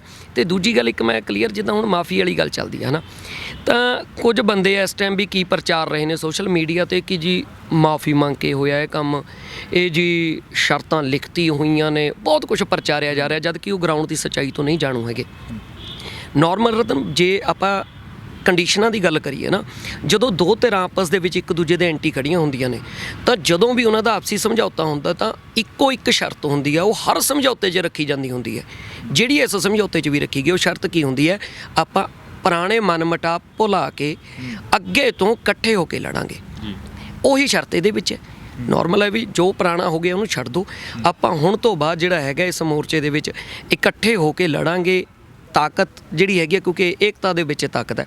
ਉਸ ਹੁਕਮਰਾਨ ਨੂੰ ਹਰਾਉਣ ਦੇ ਲਈ ਆਪਾਂ ਕਹਿ ਦਈਏ ਇਕੱਲਿਆਂ ਤੋਂ ਕੁਝ ਨਹੀਂ ਹੋਣਾ ਹੈਗਾ। ਸੋ ਜਿਹੜੀਆਂ ਕੋਈ ਇੱਦਾਂ ਦੀਆਂ ਗੱਲਾਂ ਪ੍ਰਚਾਰੀਆਂ ਜਾ ਰਹੀਆਂ ਨੇ ਉਹਦੇ 'ਚ ਵੀ ਮੈਂ ਬੇਨਤੀ ਕਰਨੀ ਚਾਹੂੰਗਾ ਕਿ ਅਸੀਂ ਅੱਖੀਂ ਦੇਖੇ ਗਵਾਹ ਸਾਰੇ ਇਸ ਘਟਨਾਕ੍ਰਮ ਦੇ, ਤਾਂ ਸਾਡੇ ਸਾਹਮਣੇ ਕੋਈ ਅਜਿਹੀ ਗੱਲ ਨਹੀਂ ਹੋਈ ਹੈਗੀ। ਬੜੇ ਲੋਕ ਕਹਿੰਦੇ ਸੀ ਵੀ ਬੜਾ ਸਮਾਂ ਲੱਗ ਗਿਆ, ਜਿਹੜੀ 3 ਮੈਂਬਰੀ ਕਮੇਟੀ ਵੀ ਬਾਅਦ ਦੇ ਵਿੱਚ ਬਣੀ, ਵੀ ਇੰਨਾ ਸਮਾਂ ਕਿਉਂ ਲੈ ਰਹੀ ਆ, ਉਹ ਵੀ ਦੂਰ ਕਰ ਦਿਓ ਗੱਲ। ਰਤਨ ਜੀ ਸਮੇਂ ਵਾਲੀ ਗੱਲ ਇਹ ਹੈ ਵੀ ਜਿਹੜੀ 3 ਮੈਂਬਰੀ ਕਮੇਟੀ ਜੋ ਫੈਸਲਾ ਹੋਇਆ ਸੀ ਉਹਦੇ 'ਚ ਕੀ ਸੀ, 3 ਮੈਂਬਰਾਂ ਦੀ ਡਿਊਟੀ ਲਾਤੀ ਸੀ ਵੀ ਤੁਸੀਂ ਧਿਰਾਂ ਨਾਲ ਗੱਲ ਕਰੋਗੇ, ਲੱਖਾ ਸਿਧਾਣਾ ਦੀ ਧਿਰ ਨਾਲ ਕਰੋਗੇ, ਧਿਰ ਨਾਲ ਗੱਲ ਕਰਨ ਤੋਂ ਬਾਅਦ ਜਿਹੜਾ ਹੈਗਾ ਤੁਸੀਂ ਲਿਆ ਕੇ ਫਿਰ 32 ਜਥੇਬੰਦੀਆਂ 'ਚ ਰੱਖੋਗੇ ਉਹਨੂੰ, 32 ਜਥੇਬੰਦੀਆਂ ਤੋਂ ਬਾਅਦ ਜਿਹੜਾ ਹੈਗਾ ਸੰਯੁਕਤ ਮੋਰਚੇ ਦੇ ਸਾਹਮਣੇ ਰੱਖੋਗੇ। ਸੋ ਇਸ ਪ੍ਰੋਸੈਸ ਨੂੰ ਕੀ ਹੈ ਵੀ ਇੱਕ ਦੇਖੋ ਸਮਾਂ ਨਾ ਜਦੋਂ ਜ਼ਿਆਦਾ ਹੁੰਦੇ ਨੇ ਤਾਂ ਕਦੇ ਕਿਸੇ ਕੋਲ ਨਹੀਂ ਸਮਾਂ ਹੈਗਾ, ਕਦੇ ਕਿਸੇ ਕੋਲ ਨਹੀਂ ਸਮਾਂ ਹੈਗਾ, ਉਹ ਇਕੱਠੇ ਹੋਣ ਦੀ ਬੜੀ ਪ੍ਰੋਬਲਮ ਹੋ ਜਾਂਦੀ ਹੁੰਦੀ ਹੈ। ਦੂਜੀ ਗੱਲ, ਜਦੋਂ ਇੱਕ ਨਾ ਮੋਰਚਾ ਚੱਲ ਰਿਹਾ ਉੱਥੇ ਹੁਣ 32 ਜਥੇਬੰਦੀਆਂ ਨੇ, ਸੰਯੁਕਤ ਮੋਰਚੇ 'ਚ 400 ਤੋਂ ਉੱਪਰ ਜਥੇਬੰਦੀਆਂ ਨੇ, ਤਾਂ ਇੱਕ ਗੱਲ ਦਾ ਬੜਾ ਧਿਆਨ ਰੱਖਣਾ ਪੈਂਦਾ ਹੁੰਦਾ ਵੀ ਅਸੀਂ ਕਿਤੇ ਇੱਕ ਬੰਦੇ ਨੂੰ ਜੋੜ ਕੇ ਦੋ ਨੂੰ ਤੋੜ ਨਾ ਲਈਏ। ਕਿਤੇ ਕਿਸੇ ਦੂਜੇ ਬੰਦੇ ਦੇ ਮਨ 'ਚ ਸਾਡੇ ਪ੍ਰਤੀ ਮੰਨ ਲਓ ਜਿਵੇਂ 3 ਆਗੂ ਸੀ, 3 ਆਗੂਆਂ ਨੂੰ ਇੱਕ ਬਹੁਤ ਵੱਡਾ ਡਰ ਸੀ ਵੀ ਕਿਤੇ ਅਸੀਂ ਇੱਕ ਬੰਦੇ ਨੂੰ ਜੋੜ ਕੇ ਕਿਸੇ ਹੋਰ ਆਗੂ ਨੂੰ ਨਾ ਤੋੜ ਲਈਏ, ਕਿਤੇ ਕਿਸੇ ਦੇ ਮਨ ਦੇ ਵਿੱਚ ਕੋਈ ਨਫ਼ਰਤ ਨਾ ਰਹਿ ਜਾਵੇ। ਸੋ ਜਦੋਂ ਇੱਕ ਆਪਾਂ ਨਾ ਸਾਫ਼ ਸੁਥਰਾ ਆਪਾਂ ਕਹਿ ਦਈਏ ਸਮਝੌਤਾ ਕਰਨਾ ਹੁੰਦਾ, ਉਸ ਚੀਜ਼ ਨੂੰ ਸਮਾਂ ਲੱਗਦਾ। ਹੁਣ ਅੱਜ ਜੇ ਸਮਝੌਤਾ ਹੋਇਆ ਤਾਂ ਆਪਸੀ ਸਾਰੀਆਂ ਕੜੱਤਨਾਂ ਖਤਮ ਹੋ ਕੇ ਹੋਇਆ। ਕਿਸੇ ਵੀ ਤਰ੍ਹਾਂ ਦੀ ਕੜੱਤਨ ਦੇਖੋ ਭਵਿੱਖ ਕਿਸੇ ਨੇ ਦੇਖਿਆ ਨਹੀਂ, ਪਰ ਜੋ ਸਾਨੂੰ ਅੱਜ ਦਿਖ ਰਿਹਾ ਕਿ ਅੱਜ ਕਿਸੇ ਕਿਸਮ ਦੀ ਕੋਈ ਕੜੱਤਨ ਸਾਨੂੰ ਨਹੀਂ ਦਿਖ ਰਹੀ ਹੈਗੀ। ਇਹੀ ਆਪਾਂ ਕਹਿ ਦਈਏ ਇੱਕ ਸਮਾਂ ਲੱਗਣ ਦਾ ਕਾਰਨ ਹੁੰਦਾ। ਜਾਂ ਜਦੋਂ ਆਪਾਂ ਪਹਿਲਾਂ ਗੱਲ ਕੀਤੀ ਹੈ ਕਿ ਵਖਰੇਵੇਂ ਮਟਾਉਣੇ ਹੁੰਦੇ ਨੇ ਨਾ, ਉਦੋਂ ਫਿਰ ਜੜ ਲੱਭਣੀ ਪੈਂਦੀ ਹੈ। ਕਿ ਅਸਲ ਇਸ ਗੱਲ ਦੀ ਜੜ ਕੀ ਸੀ ਵਖਰੇਵੇਂ ਦੀ। ਤਾਂ ਜਦੋਂ ਜੜ ਲੱਭਣੀ ਆ ਤਾਂ ਉਦੋਂ ਸਮਾਂ ਵੀ ਲੱਗਦਾ। ਸੋ ਸਾਨੂੰ ਲੱਗ ਰਿਹਾ ਵੀ ਹੁਣ ਇਸ ਜਿਹੜੇ ਵਖਰੇਵਾਂ ਸੀ ਉਹਦੀ ਜੜ ਹੈ ਜਿਹੜੀ ਉਹ ਕੱਟੀ ਗਈ ਤੇ ਦੁਬਾਰਾ ਜਿਹੜਾ ਵਖਰੇਵੇਂ ਦੀ ਗੱਲ ਆ ਉਹ ਨਹੀਂ ਆਊ। ਲੱਭ ਲਈ ਸੀ ਜੜ? ਲੱਭ ਜਿੰਨਾ ਕੁ ਸਾਨੂੰ ਲੱਗਦਾ ਉਹਨਾਂ ਕੁ ਤਾਂ ਲੱਭ ਲਈ ਸੀ। ਬਾਕੀ ਜਿਹੜਾ ਹੈਗਾ ਅੱਗੇ ਉਮੀਦ ਕਰਦੇ ਆ ਜਾਂ ਆਪਾਂ ਕਹਿ ਦਈਏ ਵੀ ਅਰਦਾਸ ਕਰ ਸਕਦੇ ਹਾਂ ਅਸੀਂ ਤਾਂ ਵੀ ਅੱਗੇ ਤੋਂ ਅਜਿਹੀ ਕੋਈ ਜੜ ਹੈ ਜਿਹੜੀ ਨਹੀਂ ਲੱਗੂਗੀ। ਸਾਰੇ ਲੋਕੀ ਆਗੂਆਂ ਨੂੰ ਵੀ ਇਹੀ ਬੇਨਤੀ ਕਰਦੇ ਆ, ਨੌਜਵਾਨਾਂ ਨੂੰ ਵੀ, ਕਿ ਜੇਕਰ ਕਿਸੇ ਦੇ ਮਨ ਦੇ ਵਿੱਚ ਕੋਈ ਨਿੱਜੀ ਸੋਚ ਹੈ ਜਾਂ ਆਪਾਂ ਕਹਿ ਦਈਏ ਵੀ ਕਿ ਨਿੱਜੀ ਚਾਹਤ ਆ, ਕੋਈ ਨਿੱਜ ਦੀ ਜਿਹੜੀ ਹੈਗੀ ਆ ਚਾਹਨਾ ਰੱਖਦਾ, ਤਾਂ ਉਹ ਚੀਜ਼ਾਂ ਤੋਂ ਦੂਰ ਹੋ ਜਾਓ। ਕਿਉਂਕਿ ਇਹ ਅੰਦੋਲਨ ਜਿਹੜਾ ਹੈਗਾ ਸਾਡਾ ਇਹ ਪੀੜ੍ਹੀ ਨਹੀਂ, ਸਾਡੀਆਂ ਆਉਣ ਵਾਲੀਆਂ ਪੀੜ੍ਹੀਆਂ ਦਾ ਭਵਿੱਖ ਤੈਅ ਕਰੂਗਾ। ਇਸ ਅੰਦੋਲਨ ਤੋਂ ਬਾਅਦ ਸਾਡੇ ਕੋਲ ਲੜਨ ਨੂੰ ਕੁਝ ਨਹੀਂ ਬਚਣਾ ਹੈਗਾ। ਸੋ ਇਸ ਮਸਲੇ ਦੇ ਉੱਪਰ ਤਾਂ ਸਾਰਾ ਕੁਝ ਭੁੱਲ ਜਾਓ। ਕੋਈ ਵੀ ਜਿੱਦਾਂ ਆਪਾਂ ਗੱਲ ਕਰਦੇ ਹੁੰਦੇ ਹਾਂ, ਜੋ ਹੁਣ ਇੱਕ ਗੱਲ ਕਰੀਏ ਸੋਸ਼ਲ ਮੀਡੀਆ ਦੇ ਖੇਡ ਖੇਡੀ ਜਾ ਰਹੀ ਹੈ ਕਿ ਕੌਣ ਕਿਹਦੀ ਸਪੋਰਟ 'ਚ, ਕੌਣ ਕਿਹਦੀ ਸਪੋਰਟ 'ਚ। ਯਾਰ ਇਹ ਗੱਲਾਂ ਥੋੜ੍ਹਾ ਨੇ। ਅੱਜ ਨਾ ਕੋਈ ਲੱਖਾ ਅਹਿਮ ਹੈ, ਨਾ ਕੋਈ ਦੀਪ ਅਹਿਮ ਹੈ, ਨਾ ਕੋਈ ਜਥੇਬੰਦੀਆਂ ਅਹਿਮ ਨੇ। ਅਹਿਮ ਕੀ ਆ? ਅੰਦੋਲਨ। ਜਿਹੜਾ ਵੀ ਵਿਅਕਤੀ, ਜਿੱਦਾਂ ਹੁਣ ਬਾਈ ਉਹਨਾਂ ਨੇ ਗੱਲ ਕੀਤੀ ਦੀਪ ਦੀ, ਕੋਈ ਕਿਸੇ ਨਾਲ ਵਖਰੇਵਾਂ ਥੋੜ੍ਹਾ ਯਾਰ। ਕੱਲ੍ਹ ਨੂੰ ਮੰਨ ਲਓ ਦੀਪ ਬਾਹਰ ਆ ਗਿਆ, ਦੀਪ ਆ ਕੇ ਅੰਦੋਲਨ ਦੀ ਚੜ੍ਹਦੀ ਕਲਾ ਲਈ ਗੱਲ ਕਰਦਾ ਹੈ, ਤਾਂ ਦੀਪ ਵੀ ਵੈਲਕਮ ਹੈ ਯਾਰ, ਸਾਰਿਆਂ ਦਾ ਵੈਲਕਮ ਹੈ। ਲੱਖੇ ਦਾ ਵੀ ਵੈਲਕਮ ਹੈ, ਹੋਰ ਨੌਜਵਾਨ ਆਗੂਆਂ ਦਾ ਵੀ ਵੈਲਕਮ ਹੈ, ਜਥੇਬੰਦੀਆਂ ਦੇ ਵੀ ਵੈਲਕਮ ਹੈ। ਸਾਡਾ ਜਿਹੜਾ ਮਕਸਦ ਹੈ, ਜਿਹੜਾ ਬੰਦਾ ਅੰਦੋਲਨ ਦੀ ਚੜ੍ਹਦੀ ਕਲਾ ਲਈ ਗੱਲ ਕਰੂਗਾ ਤਾਂ ਅਸੀਂ ਜ਼ਰੂਰ, ਜਿੱਦਾਂ ਬਾਈ ਨੇ ਕਿਹਾ, ਅਸੀਂ ਐਫਰਟ ਕਰਾਂਗੇ ਵੀ ਅਸੀਂ ਉਹਨਾਂ ਨੂੰ ਆਪਸ ਦੇ ਵਿੱਚ ਇਕੱਠੇ ਕਰ ਸਕੀਏ। ਜੋ ਬਾਕੀ ਵਾਹਿਗੁਰੂ ਦੀ ਮਰਜ਼ੀ ਆ ਨਾ, ਜੋ ਕਰਨਾ ਹੁੰਦਾ ਕਰਨ ਕਰਾਉਣੇ ਵਾਲਾ ਤਾਂ ਵਾਹਿਗੁਰੂ ਹੈ। ਜੀ ਜੀ। ਕਮਰ ਬਾਈ, ਦੀਪ ਸਿੱਧੂ ਦੀ ਤੁਸੀਂ ਪਹਿਲਾਂ ਹੀ ਗੱਲ ਕਲੀਅਰ ਕਰਤੀ, ਪਰ ਜਿਹੜਾ ਸੋਸ਼ਲ ਮੀਡੀਆ ਦਾ ਇੱਕ ਭੰਬਲ ਭੂਸਾ ਪਿਆ ਹੈਗਾ। ਪਹਿਲਾਂ ਸ਼ਰਤਾਂ ਦੀ ਗੱਲ ਸਾਹਮਣੇ ਆਈ, ਬਟ ਹੁਣ ਸੋਸ਼ਲ ਮੀਡੀਆ ਤੇ ਜਿਹੜੀ ਬਣਾਉਣ ਦੀ ਇੱਕ ਕੋਸ਼ਿਸ਼ ਕੀਤੀ ਜਾ ਰਹੀ ਹੈ ਵੀ ਦੀਪ ਵਰਸਸ ਲੱਖਾ ਸਿਧਾਣਾ ਜਾਂ ਇਦਾਂ ਦਾ ਕੁਝ, ਵੀ ਦੀਪ ਲਈ ਉਹ ਚੀਜ਼ ਨਹੀਂ ਕਰਨੀ ਕੋਸ਼ਿਸ਼, ਜਾਂ ਤੁਹਾਡੇ ਵੱਲੋਂ ਜਾਂ ਉਹਨਾਂ ਲੋਕਾਂ ਵੱਲੋਂ ਜਿਨ੍ਹਾਂ ਨੇ ਲੱਖੇ ਸਿਧਾਣੇ ਲਈ ਕੋਸ਼ਿਸ਼ ਕੀਤੀ ਹੈ, ਜਿਹੜੇ ਹਜੇ ਵੀ ਪਰਦੇ ਦੇ ਅੱਗੇ ਨਹੀਂ ਆਏ, ਚਲੋ ਤੁਹਾਡੇ ਨਾਮ ਅੱਗੇ ਆ ਗਏ, ਵੀ ਉਹਨਾਂ ਨੇ ਨਹੀਂ ਕੋਸ਼ਿਸ਼ ਕਰਨੀ, ਇਦਾਂ ਦਾ ਕਿਉਂ ਲੋਕ ਸੋਚਦੇ ਨੇ ਜਾਂ ਇਦਾਂ ਕਿਉਂ ਕ੍ਰੀਏਟ ਕੀਤਾ ਜਾ ਰਿਹਾ ਹੈਗਾ? ਯਾਰ ਇਦਾਂ ਤਾਂ ਨਹੀਂ ਬਾਈ, ਹੁਣ ਮੈਨੂੰ ਪਤਾ ਬਾਹਲਾ, ਬਾਕੀ ਨਾ ਸੋਸ਼ਲ ਮੀਡੀਆ ਬਾਰੇ ਮੈਨੂੰ ਨਹੀਂ ਬਾਹਲਾ ਪਤਾ ਰਹਿੰਦਾ, ਕਿਉਂਕਿ ਮੇਰੇ ਕੋਲ ਹੈਗਾ ਉਹ ਦੇਸੀ ਜਿਹਾ ਫੋਨ, ਤੇ ਮੈਂ ਤਾਂ ਉਹ ਫੋਨ ਸੁਣਨ ਵਾਸਤੇ ਰੱਖਿਆ ਹੋਇਆ, ਦੇਖਣ ਨੂੰ ਨਹੀਂ। ਮੈਨੂੰ ਬਹੁਤੀਆਂ ਗੱਲਾਂ, ਜਿਵੇਂ ਹਰਿੰਦਰ ਅਪ ਟੂ ਡੇਟ ਰਹਿੰਦਾ ਪੂਰਾ, ਇਹਨੂੰ ਪਤਾ ਹੁੰਦਾ ਕਈ ਗੱਲਾਂ, ਅਸੀਂ ਸਾਨੂੰ ਦੱਸਦਾ ਹਮੇਸ਼ਾ ਹੀ। 6 ਮਹੀਨੇ ਹੋ ਗਏ, ਬਹੁਤ ਸਾਰੀਆਂ ਗੱਲਾਂ ਹਰਿੰਦਰ ਹੀ ਸਾਨੂੰ ਦੱਸਦਾ ਵੀ ਆਹ ਅੱਜ ਜਥੇਬੰਦੀਆਂ ਨੇ ਐਂ ਕਰਤਾ, ਇੱਥੇ ਐਂ ਕਰਤਾ, ਐਂ ਕਰਤਾ। ਤਾਂ ਮੈਂ ਤਾਂ ਬੇਨਤੀ ਕਰ ਸਕਦਾ ਹੈ ਨਾ, ਕਿਉਂਕਿ ਹੁਣ ਮੈਨੂੰ ਡਿਟੇਲ 'ਚ ਪਤਾ ਨਹੀਂ। ਅਤੇ ਬਾਕੀ ਮੇਰੇ ਖਿਆਲ 'ਚ ਥਾਟ ਪ੍ਰੋਸੈਸ ਹਰ ਬੰਦੇ ਦਾ ਆਪਣਾ ਆਪਣਾ ਹੈ।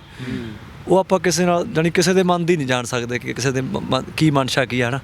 ਬਸ ਜਾਣੀ ਐਜ਼ ਅ ਕਲਾਕਾਰ ਅਤੇ ਪੰਜਾਬ ਦਾ ਪੁੱਤ ਹੋਣ ਦੇ ਨਾਂ 'ਤੇ ਬਸ ਇੱਕ ਗੱਲ ਕਹਿ ਸਕਦੇ ਹਾਂ ਕਿ ਆਹ ਮਾਰ ਜੇ ਸਾਨੂੰ ਪਏਗੀ ਤਾਂ ਝੱਲੀ ਨਹੀਂ ਜਾਣੀ ਹੈ। ਇਹ ਐਡੀ ਵੱਡੀ ਮਾਰ ਹੈ ਹੈ ਨਾ। ਜਿੰਨਾ ਪੈਸਾ ਜਾਣੀ ਇਨਵੈਸਟ ਹੋਇਆ ਇਸ ਮੋਰਚੇ 'ਤੇ, ਹਰ ਹਮੇਸ਼ਾ ਗੱਲ ਕਰਦਾ ਹੁੰਦਾ ਇਸ ਗੱਲ ਦੀ ਕਿ ਯਾਰ ਜਿੰਨਾ ਸਾਡੇ ਬਾਹਰਲੇ ਮੁਲਕਾਂ 'ਚ, ਭਾਵੇਂ ਕੈਨੇਡਾ, ਅਮਰੀਕਾ, ਆਸਟ੍ਰੇਲੀਆ, ਜਿੱਥੇ ਵੀ ਬਾਹਰਲੇ ਮੁਲਕ ਸਾਡੇ ਪਰਿਵਾਰ ਬੈਠੇ ਆ, ਤਾਂ ਉਹਨਾਂ ਨੇ ਬਹੁਤ ਜਾਣੀ ਡੋਨੇਟ ਕੀਤੀ ਆ ਮਾਇਆ, ਹੈ ਨਾ। ਪੰਜਾਬ 'ਚੋਂ ਕਸਰ ਨਹੀਂ ਛੱਡੀ ਸਾਡੇ ਪਰਿਵਾਰਾਂ ਨੇ, ਆਲ ਓਵਰ ਇੰਡੀਆ 'ਚੋਂ ਕਸਰ ਨਹੀਂ ਛੱਡੀ। ਤਾਂ ਕਰੋੜਾਂ ਨਹੀਂ, 100 ਕਰੋੜਾਂ ਦੀ ਜਾਣੀ ਗੱਲਬਾਤ ਹੋ ਗਈ ਹੈ। ਇੰਨਾ ਪੈਸਾ ਅਸੀਂ ਇਸ ਮੋਰਚੇ 'ਚ ਲਾਈ ਬੈਠੇ ਹਾਂ। ਉਸ ਤੋਂ ਬਾਅਦ ਹਰ ਬੰਦਾ ਇੰਨਾ ਟਾਈਮ ਇਸ ਮੋਰਚੇ ਨੂੰ ਦੇਈ ਬੈਠਾ ਹੈ, ਅਤੇ ਉਸ ਤੋਂ ਬਾਅਦ ਸਾਹਮਣੇ ਜਿੱਤ ਦਿੰਦੀ ਹੈ। ਜਿੱਤ ਤੋਂ ਬਾਅਦ ਖੁਸ਼ਹਾਲ ਪੰਜਾਬ ਦੀਆਂ ਸੰਭਾਵਨਾਵਾਂ ਦਿੰਦੀਆਂ। ਜਦੋਂ ਇੰਨਾ ਕੁਛ ਹੁਣ ਦਿਖ ਰਿਹਾ ਨਾ ਯਾਰ, ਅਤੇ ਇੱਥੇ ਅਸੀਂ ਮੰਨ ਲਓ ਕੋਈ ਮਾੜੀਆਂ ਮੋਟੀਆਂ ਲੜਾਈਆਂ ਪਿੱਛੇ, ਜਿਵੇਂ ਸੋਸ਼ਲ ਮੀਡੀਆ ਬਾਈ, ਹੈ ਨਾ, ਆਪਾਂ ਕਮੈਂਟ ਕਰਕੇ ਕਿਸੇ ਨੂੰ ਕੋਈ ਗਾਲ ਕੱਢ ਦਾਂਗੇ ਜਾਂ ਕਿਸੇ ਬਾਰੇ ਕੋਈ ਬੁਰਾ ਭਲਾ ਬੋਲ ਦਾਂਗੇ ਜਾਂ ਕਿਸੇ ਦੀ ਕੋਈ ਖਬਰ ਬਣਾ ਦਾਂਗੇ, ਤਾਂ ਮੈਨੂੰ ਲੱਗਦਾ ਕਿ ਠੀਕ ਆ, ਆਪਦੇ ਮਨ ਨੂੰ ਤਾਂ ਸੰਤੁਸ਼ਟੀ ਮਿਲ ਜੂਗੀ ਜੋ ਬੰਦਾ ਇਸ ਚੀਜ਼ਾਂ ਕਰੂਗਾ। ਪਰ ਇੱਕ ਵਾਰੀ ਅੱਖਾਂ ਬੰਦ ਕਰਕੇ ਜੇ ਗੁਰੂ ਨੂੰ ਹਾਜ਼ਰ ਨਾਜ਼ਰ ਜਾਣ ਕੇ ਆਪਾਂ ਸੋਚੀਏ ਨਾ, ਕਿ ਫਿਰ ਆਪਾਂ ਨੁਕਸਾਨ ਕਰਾਂਗੇ ਯਾਰ, ਹੈ ਨਾ। ਜਿਹੜੇ ਲੋਕ ਦਿਨ ਰਾਤ ਲੱਗੇ ਪਏ ਆ ਉੱਥੇ, ਹੈ ਨਾ, 6-6 ਮਹੀਨਿਆਂ ਦੀ ਮਿਹਨਤ ਆ। ਜਿਹੜੇ ਬਹੁਤ ਸਾਰੇ ਸੱਜਣ ਇਹੋ ਜਿਹੇ ਹੈ ਕਿ ਜਿਹੜੇ ਇੱਕ ਵਾਰੀ ਮੋਰਚੇ 'ਚ ਜਾ ਕੇ ਮੁੜੇ ਨਹੀਂ ਹਜੇ, ਰਾਤਾਂ ਵੀ ਉੱਥੇ ਜਾ ਕੇ ਕੱਟਦੇ ਆ। ਸੋ ਮੈਨੂੰ ਲੱਗਦਾ ਕਿ ਉਹ ਗੁਰੂ ਮਹਾਰਾਜ ਦੀ ਇੱਕ ਬਹੁਤ ਵੱਡੀ, ਯਾਨੀ ਕਿ ਕਿਸੇ ਮਹਾਂਪੁਰਸ਼ਾਂ ਤੋਂ ਘੱਟ ਨਹੀਂ ਆ ਉਹ ਲੋਕ, ਹੈ ਨਾ, ਕਿਸੇ ਵਿਦਵਾਨਾਂ ਤੋਂ ਘੱਟ ਨਹੀਂ ਆ ਉਹ ਲੋਕ। ਤਾਂ ਮੈਨੂੰ ਲੱਗਦਾ ਕਿ ਉਹਨਾਂ ਦੀ ਕਦਰ ਦੇ ਲਈ, ਉਹਨਾਂ ਦੀ ਰਿਸਪੈਕਟ ਲਈ, ਉਹਨਾਂ ਦੀ ਭਾਵਨਾ ਦੇ ਲਈ, ਮੈਨੂੰ ਲੱਗਦਾ ਕਿ ਇਹ ਜਿਹੜੀਆਂ ਨਫ਼ਰਤਾਂ ਨੇ, ਠੀਕ ਹੈ, ਸੋਸ਼ਲ ਮੀਡੀਆ ਬਣਿਆ ਡਿਸਕਸ ਕਰਨ ਵਾਸਤੇ, ਹੈ ਨਾ, ਸੁਨੇਹੇ ਇੱਕ ਦੂਜੇ ਤੱਕ ਪਹੁੰਚਦੇ ਕਰਨ ਵਾਸਤੇ, ਕੋਈ ਕਿਸੇ ਦੀ ਕਮੀ ਪੇਸ਼ੀ ਆ ਉਹਨੂੰ ਬਹੁਤ ਤਹਿਜ਼ੀਬ ਨਾਲ ਇੱਕ ਦੂਜੇ ਨਾਲ ਸਾਂਝੀਆਂ ਕਰਨ ਵਾਸਤੇ, ਉਹ ਚੀਜ਼ਾਂ ਚੱਲਦੀਆਂ ਰਹਿਣੀਆਂ ਚਾਹੀਦੀਆਂ। ਉਹ ਤੁਸੀਂ ਵੀ ਕਰਦੇ ਹੋ, ਪੱਤਰਕਾਰ ਹੋ, ਕਈ ਵਾਰੀ ਸਾਨੂੰ ਜਾਣੀ ਕਰੜੇ ਸਵਾਲ ਵੀ ਪੁੱਛਦੇ ਹੋ, ਕਈ ਵਾਰੀ ਬਹੁਤ ਸੌਫਟ ਸਵਾਲ ਵੀ ਪੁੱਛਦੇ ਹੋ। ਜਿਹੜੀ ਗੱਲ 'ਚ ਅਸੀਂ ਠੀਕ ਹੁੰਦੇ ਹੋ ਤੁਸੀਂ ਸਾਨੂੰ ਐਪਰੀਸ਼ੀਏਟ ਵੀ ਕਰਦੇ ਹੋ, ਹੱਲਾਸ਼ੇਰੀ ਵੀ ਦਿੰਦੇ ਹੋ। ਜਿਹੜੀਆਂ ਚੀਜ਼ਾਂ 'ਚ ਅਸੀਂ ਗਲਤੀਆਂ ਹੁੰਦੀਆਂ ਸਾਥੋਂ, ਤੁਸੀਂ ਕਹਿੰਦੇ ਹੋ ਵੀ ਯਾਰ ਠੀਕ ਕਰ ਲਓ। ਪਰ ਬਸ ਮੈਨੂੰ ਲੱਗਦਾ ਹੁੰਦਾ ਕਿ ਜਿਹੜੀ ਮਿੱਟੀ 'ਚੋਂ ਅਸੀਂ ਜੰਮੇ ਆ ਨਾ, ਜੋ ਸਾਨੂੰ ਗੁਰੂ ਨਾਨਕ ਦੀ ਤਹਿਜ਼ੀਬ, ਜੋ ਅਦਬ ਸਾਨੂੰ ਸਿਖਾਇਆ ਸਾਡੇ ਗੁਰੂਆਂ ਪੀਰਾਂ ਨੇ, ਮੈਨੂੰ ਲੱਗਦਾ ਉੱਥੇ ਗਾਲੀ ਗਲੋਚ ਦਾ ਤਾਂ ਕੰਮ ਹੀ ਕੋਈ ਨਹੀਂ। ਉੱਥੇ ਤਾਂ ਇਹ ਹੈ ਕਿ ਅਸੀਂ ਭਰਾ ਬਣ ਕੇ ਸਾਰੇ ਹੈ ਨਾ, ਵੱਡਾ ਛੋਟੇ ਨੂੰ ਠੀਕ ਆ ਨਾਂ ਲੈ ਕੇ ਬੁਲਾ ਸਕਦਾ ਹੈ। ਮੈਥੋਂ ਕੋਈ ਗਲਤੀ ਹੋਈ ਆ, ਹਾਰਫ ਤੋਂ ਹਰਿੰਦਰ ਤੋਂ ਕੋਈ ਗਲਤੀ ਹੋਈ ਆ ਤਾਂ ਮੈਨੂੰ ਆ ਕੇ ਕਹਿ ਦੇ ਕੰਵਰ ਯਾਰ ਆਹ ਗੱਲ ਨਾ ਤੇਰੀ ਠੀਕ ਨਹੀਂ, ਇਹਨੂੰ ਭਰਾ ਬਣ ਕੇ ਠੀਕ ਕਰ ਤੂੰ, ਕਿਉਂਕਿ ਮੋਰਚੇ ਦਾ ਨੁਕਸਾਨ ਕਰੂਗੀ। ਸੋ ਬਸ ਮੈਨੂੰ ਲੱਗਦਾ ਕਿ ਇਹ ਸਾਰੀਆਂ ਚੀਜ਼ਾਂ ਇਸ ਵੇ ਨਾਲ ਆਪਾਂ ਠੀਕ ਕਰ ਲਾਂਗੇ ਤਾਂ ਇਹ ਮੋਰਚੇ ਲਈ ਚੜ੍ਹਦੀ ਕਲਾ ਦਾ ਕੰਮ ਕਰ ਰਹੇ। ਇੱਕ ਹਰਫ ਬਾਈ, ਕੁਛ ਨੌਜਵਾਨਾਂ ਦਾ ਇਹ ਹੁੰਦੀ ਆ ਭਾਵਨਾ, ਜਿਹੜੇ ਥੋੜ੍ਹੇ ਜਿਹਾ ਆਪਾਂ ਕਹਿ ਦਈਏ ਵੀ ਗਰਮ ਸੁਭਾਅ ਦੇ ਨੇ, ਜਾਂ ਆਪਾਂ ਕਹਿ ਦਈਏ ਵੀ ਨੌਜਵਾਨਾਂ ਦਾ ਹਮੇਸ਼ਾ ਖੂਨ ਆਪਾਂ ਕਹਿ ਦਈਏ ਉਬਾਲੇ ਮਾਰਦਾ, ਤੁਸੀਂ ਅਕਸਰ ਤੌਰ ਦੇ ਉੱਤੇ ਆਪਾਂ ਗੱਲ ਕਰਦੇ ਹਾਂ। ਪਰ ਜਿਹੜੇ ਇਹ ਕਹਿੰਦੇ ਵੀ ਹਿੱਕ ਥਾਪੜ ਕੇ ਸਾਡੇ ਲਈ ਵੀ ਕਿਹਾ ਜਾਵੇ, ਦੀਪ ਸਿੱਧੂ ਲਈ ਮੈਂ ਬਾਈ ਤੋਂ ਮੈਂ ਸਵਾਲ ਕਰ ਲਿਆ, ਤੁਹਾਡੇ ਤੇ ਮੈਂ ਉਹੀ ਸੇਮ ਸਵਾਲ ਲੈ ਕੇ ਆਊਂਗਾ ਵੀ ਦੀਪ ਸਿੱਧੂ ਦੇ ਲਈ ਵੀ ਤੁਸੀਂ ਉਵੇਂ ਹੀ ਹਿੱਕ ਡਾ ਕੇ ਖੜੋਗੇ? ਵਿਚਾਰਾਂ 'ਚ ਮਤਭੇਦ ਸਾਰਿਆਂ ਦੇ ਹੁੰਦੇ ਆ। ਨਹੀਂ ਦੇਖੋ ਪਤਾ ਕੀ ਚੱਕਰ ਆ, ਜਿਵੇਂ ਬਾਈ ਨੇ ਪਹਿਲੀ ਗੱਲ ਕਹੀ ਆ ਨਾ ਵੀ ਸਾਡਾ ਤਾਂ ਕੋਈ ਵੀ ਯਾਰ, ਅਸੀਂ ਤਾਂ ਤੁਸੀਂ ਮੰਨ ਲਓ ਵੀ ਕਦੇ ਕਦੇ ਕਮੈਂਟ ਆਉਂਦੇ ਨੇ ਜਾਂ ਕਹਿ ਦਿੱਤਾ ਜਾਂਦਾ, ਮੈਂ ਸਿੱਧੇ ਰੂਪ 'ਚ ਕਹਿਣਾ ਇਹ ਗੱਲ ਹੈ ਨਾ ਵੀ ਤੁਸੀਂ ਆ ਫਲਾਣੀ ਜਥੇਬੰਦੀ ਨਾਲ ਹੋ, ਤੁਸੀਂ ਫਲਾਣੀ ਜਥੇਬੰਦੀ ਨਾਲ ਹੋ। ਅਸੀਂ ਕਿਹਾ ਯਾਰ ਵੀ ਅਸੀਂ ਤਾਂ ਕਿਸੇ ਨਾਲ ਵੀ ਨਹੀਂ, ਅਸੀਂ ਤਾਂ ਅੰਦੋਲਨ ਨਾਲ ਆ। ਨਾਲੇ ਸਾਡੀ ਮਾਨਸਿਕਤਾ ਇਦਾਂ ਦੀ ਕਿਉਂ ਹੋ ਗਈ ਵੀ ਅਸੀਂ ਬਹੁਤ ਵੱਡੀ ਵਿਵਸਥਾ ਦੀ ਲੜਾਈ ਲੜ ਰਹੇ ਹਾਂ ਨਾ, ਤੇ ਜੇ ਸਾਡੀ ਅਵਸਥਾ ਨਹੀਂ ਉਹ ਲੜਾਈ ਵਾਲੀ ਹੋਊਗੀ ਫਿਰ ਅਸੀਂ ਲੜ ਹੀ ਨਹੀਂ ਸਕਾਂਗੇ। ਉਹ ਮਤਲਬ ਇਹ ਚੀਜ਼ ਸਮਝਣੀ ਬਹੁਤ ਜ਼ਰੂਰੀ ਆ। ਕੋਈ ਵੀ ਬੰਦਾ ਜੇ ਆ ਕੇ ਹੁਣ ਇੱਥੇ ਬੰਦਾ ਆ ਗਿਆ, ਕੋਈ ਸੇਵਾ ਕਰਾਉਣ ਆ ਗਿਆ ਮੰਨ ਲਓ ਨਾ, ਆਪਾਂ ਉਹਨੂੰ ਕੁਰਸੀ ਦਈਏ, ਉਹ ਕਹਿੰਦੇ ਵੀ ਜੇ ਮੈਂ ਕੁਰਸੀ ਤੇ ਨਹੀਂ ਬਹਿਣਾ ਯਾਰ, ਵੀ ਮੈਂ ਤਾਂ ਸੇਵਾ ਕਰਾਉਣਾ ਹੈ, ਸੇਵਾ ਕਰਕੇ ਮੁੜ ਜੂੰਗਾ, ਤੇ ਫਿਰ ਵਧੀਆ ਗੱਲ ਆ ਯਾਰ, ਉਹਨੂੰ ਸੇਵਾ ਕਰਨ ਦਿਓ। ਮਤਲਬ ਇਹ ਚੀਜ਼ ਤੇ ਅਸੀਂ ਨਿਗਾਹ ਕਿਉਂ ਰੱਖ ਲਈ ਵੀ ਇਹ ਕਿਹੜੇ ਨਾਲ ਕੁਰਸੀ ਤੇ ਜਾ ਕੇ ਬੈਠੂਗਾ?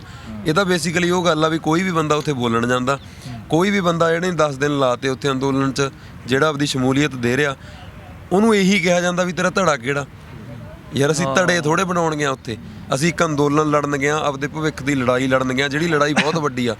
ਉਹ ਲੜਾਈ ਨੂੰ ਜੇ ਜਿਵੇਂ ਬਾਈ ਨੇ ਕਿਹਾ ਵੀ ਉਹ ਲੜਾਈ ਨੂੰ ਐ ਨਾ ਦੇਖੋ ਵੀ ਜੇ ਉਹ ਲੜਾਈ ਜਿੱਤਦੇ ਆ ਫਲਾਣੇ ਨੂੰ ਸਿਹਰਾ ਮਿਲ ਜੂਗਾ, ਫਲਾਣੇ ਨੂੰ ਸਿਹਰਾ ਮਿਲ ਜੂ, ਇਹਨੂੰ ਕ੍ਰੈਡਿਟ ਆ ਜੂਗਾ। ਮੈਨੂੰ ਲੱਗਦਾ ਵੀ ਜੇ ਹਾਰੀ ਹੋਈ ਲੜਾਈ ਦੀ ਬਹਿ ਕੇ ਆਪਾਂ ਇੱਥੇ ਇੰਟਰਵਿਊ ਕਰਾਂਗੇ, ਤੁਸੀਂ ਇੰਟਰਵਿਊ ਨਹੀਂ ਕਰੋਗੇ ਕਦੇ ਵੀ। ਹਾਰੀ ਹੋਈ ਜਿਹਦੀ ਨਮੋਸ਼ੀ ਆ ਜਿਹੜੀ ਚੀਜ਼ ਦੀ, ਸਾਨੂੰ ਅਸੀਂ ਉਹਦੀ ਕੋਈ ਇੰਟਰਵਿਊ ਨਹੀਂ ਕਰਦੇ, ਉਹਦੀ ਕੋਈ ਗੱਲਬਾਤ ਹੀ ਨਹੀਂ ਹੁੰਦੀ ਕਿਤੇ ਵੀ। ਹਾਂ ਜੇ ਸਾਡੀ ਜਿੱਤ ਹੋਊਗੀ ਇਸ ਅੰਦੋਲਨ 'ਚ ਫੇਰ ਹੀ ਗੱਲ ਹੋ ਸਕੂ ਨਾ ਕਿਸੇ ਦੀ। ਸੋ ਮੈਨੂੰ ਲੱਗਦਾ ਵੀ ਇਹ ਚੀਜ਼ ਬਹੁਤ ਜ਼ਿਆਦਾ ਜ਼ਰੂਰੀ ਆ ਯਾਰ, ਵੀ ਅੱਜ ਸਾਨੂੰ ਇਹ ਸਾਰਿਆਂ ਨੂੰ ਸਮਝ ਲੈਣਾ ਚਾਹੀਦਾ ਵੀ ਅਸੀਂ ਇੱਕ ਅੰਦੋਲਨ ਵਾਸਤੇ ਲੜੀਏ ਜਿਹੜਾ ਪੰਜਾਬ ਦੇ ਵਿੱਚੋਂ ਇੱਕ ਚੰਗਾ ਅੰਦੋਲਨ ਪਹਿਲੀ ਵਾਰੀ ਉੱਠਿਆ ਤੇ ਕਿੱਧਰ ਨੂੰ ਲੈ ਕੇ ਜਾ ਰਿਹਾ ਪੰਜਾਬ ਨੂੰ। ਜੇ ਅਸੀਂ ਇਹਦੇ ਵਿੱਚੋਂ ਹਾਰ ਕੇ ਆਉਂਦੇ ਹਾਂ, ਇਹਦੇ ਆਊਟਕਮਸ ਕੀ ਨੇ? ਇਹਦੇ ਆਊਟਕਮ ਬਹੁਤ ਖਤਰਨਾਕ ਨੇ। ਇਹ ਮੈਨੂੰ ਲੱਗਦਾ ਵੀ ਜੇ ਅਸੀਂ ਵਿਚਾਰਨ ਲੱਗ ਜਾਈਏ ਬਹਿ ਕੇ, ਜੇ ਉਹ ਵੀ ਬੰਦੇ ਜਿਹੜੇ ਕਮੈਂਟ ਕਰਦੇ ਨੇ ਆਪਣੇ ਨਾਲ ਫੇਸ ਟੂ ਫੇਸ ਬਹਿ ਕੇ ਵਿਚਾਰਨ, ਤਾਂ ਕਿਤੇ ਨਾ ਕਿਤੇ ਉਹਨਾਂ ਨੂੰ ਫੀਲ ਹੋਊਗਾ ਵੀ ਜੇ ਇਹ ਲੜਾਈ ਹਾਰ ਕੇ ਅਸੀਂ ਮੁੜਦੇ ਹਾਂ ਨਾ, ਤਾਂ ਜਿਹੜੇ ਬਘਿਆੜਾਂ ਤੋਂ ਤੁਸੀਂ ਗਲ ਛਡਾਉਣ ਨੂੰ ਫਿਰਦੇ ਹੋ ਆਪਦਾ, ਉਹ ਦੁਬਾਰੇ ਤੁਹਾਨੂੰ ਲੈਣ ਨੂੰ ਫਿਰਦੇ ਨੇ, ਮਤਲਬ ਆਪਦੇ ਲਵੇਟੇ ਦੇ ਵਿੱਚ ਨਾ। ਤੁਸੀਂ ਐਂ ਹਿਸਾਬ ਲਾ ਲਓ ਵੀ ਸਾਰੀਆਂ ਰਵਾਇਤੀ ਪਾਰਟੀਆਂ ਅਸੀਂ ਠੋਕ ਕੇ ਬੋਲਦੇ ਹਾਂ, ਹੋਰ ਸਾਰੇ ਲੋਕ ਜਿਹੜੇ ਕਿਤੇ ਨਾ ਕਿਤੇ ਜਿਨ੍ਹਾਂ ਨੂੰ ਇਹ ਲੱਗਦਾ ਵੀ ਨਹੀਂ ਯਾਰ ਵੀ ਅਸੀਂ ਤਾਂ ਹੀ ਖਾਈ ਜਾਈਏ ਪੰਜਾਬ ਨੂੰ ਨਾ, ਤੇ ਇਹਦੇ ਵਿੱਚ ਕੋਈ ਤਬਦੀਲੀ ਨਾ ਆਵੇ, ਉਹ ਤਾਂ ਚਾਹੁੰਦੇ ਨੇ ਫੇਲ ਹੋਵੇ ਅੰਦੋਲਨ।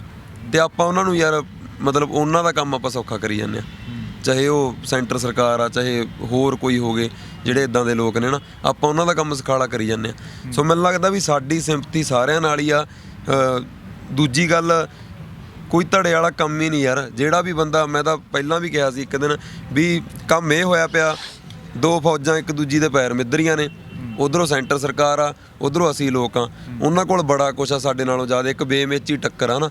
ਉਸ ਟੱਕਰ ਦੇ ਵਿੱਚ ਮੈਨੂੰ ਲੱਗਦਾ ਵੀ ਅਸੀਂ ਅੱਜ ਖੜ ਕੇ ਬਾਉਂਡਰੀ ਦੇ ਉੱਤੇ, ਉਧਰੋਂ ਫੌਜਾਂ ਆਪਣੇ ਉੱਤੇ ਚੜੀਆਂ ਹੁੰਦੀਆਂ ਨੇ, ਆਪਾਂ ਇਹ ਕਰੀ ਜਾਂਦੇ ਆ ਵੀ ਹਾਂ ਵੀ ਫਲਾਣਿਆ ਤੂੰ ਲੜਨ ਤਾਂ ਆਇਆ, ਕਿਹੜੇ ਧੜੇ 'ਚੋਂ ਲੜਨਾ ਆ, ਤੂੰ ਆਪਦੇ ਸੈਨਾਪਤੀ ਕਨੀ ਜਾ, ਤੂੰ ਆਪਦੇ ਸੈਨਾਪਤੀ ਕਨੀ ਜਾ। ਇਹ ਤਾਂ ਉਹ ਗੱਲ ਹੋਈ ਖੜੀ ਆ ਨਾ।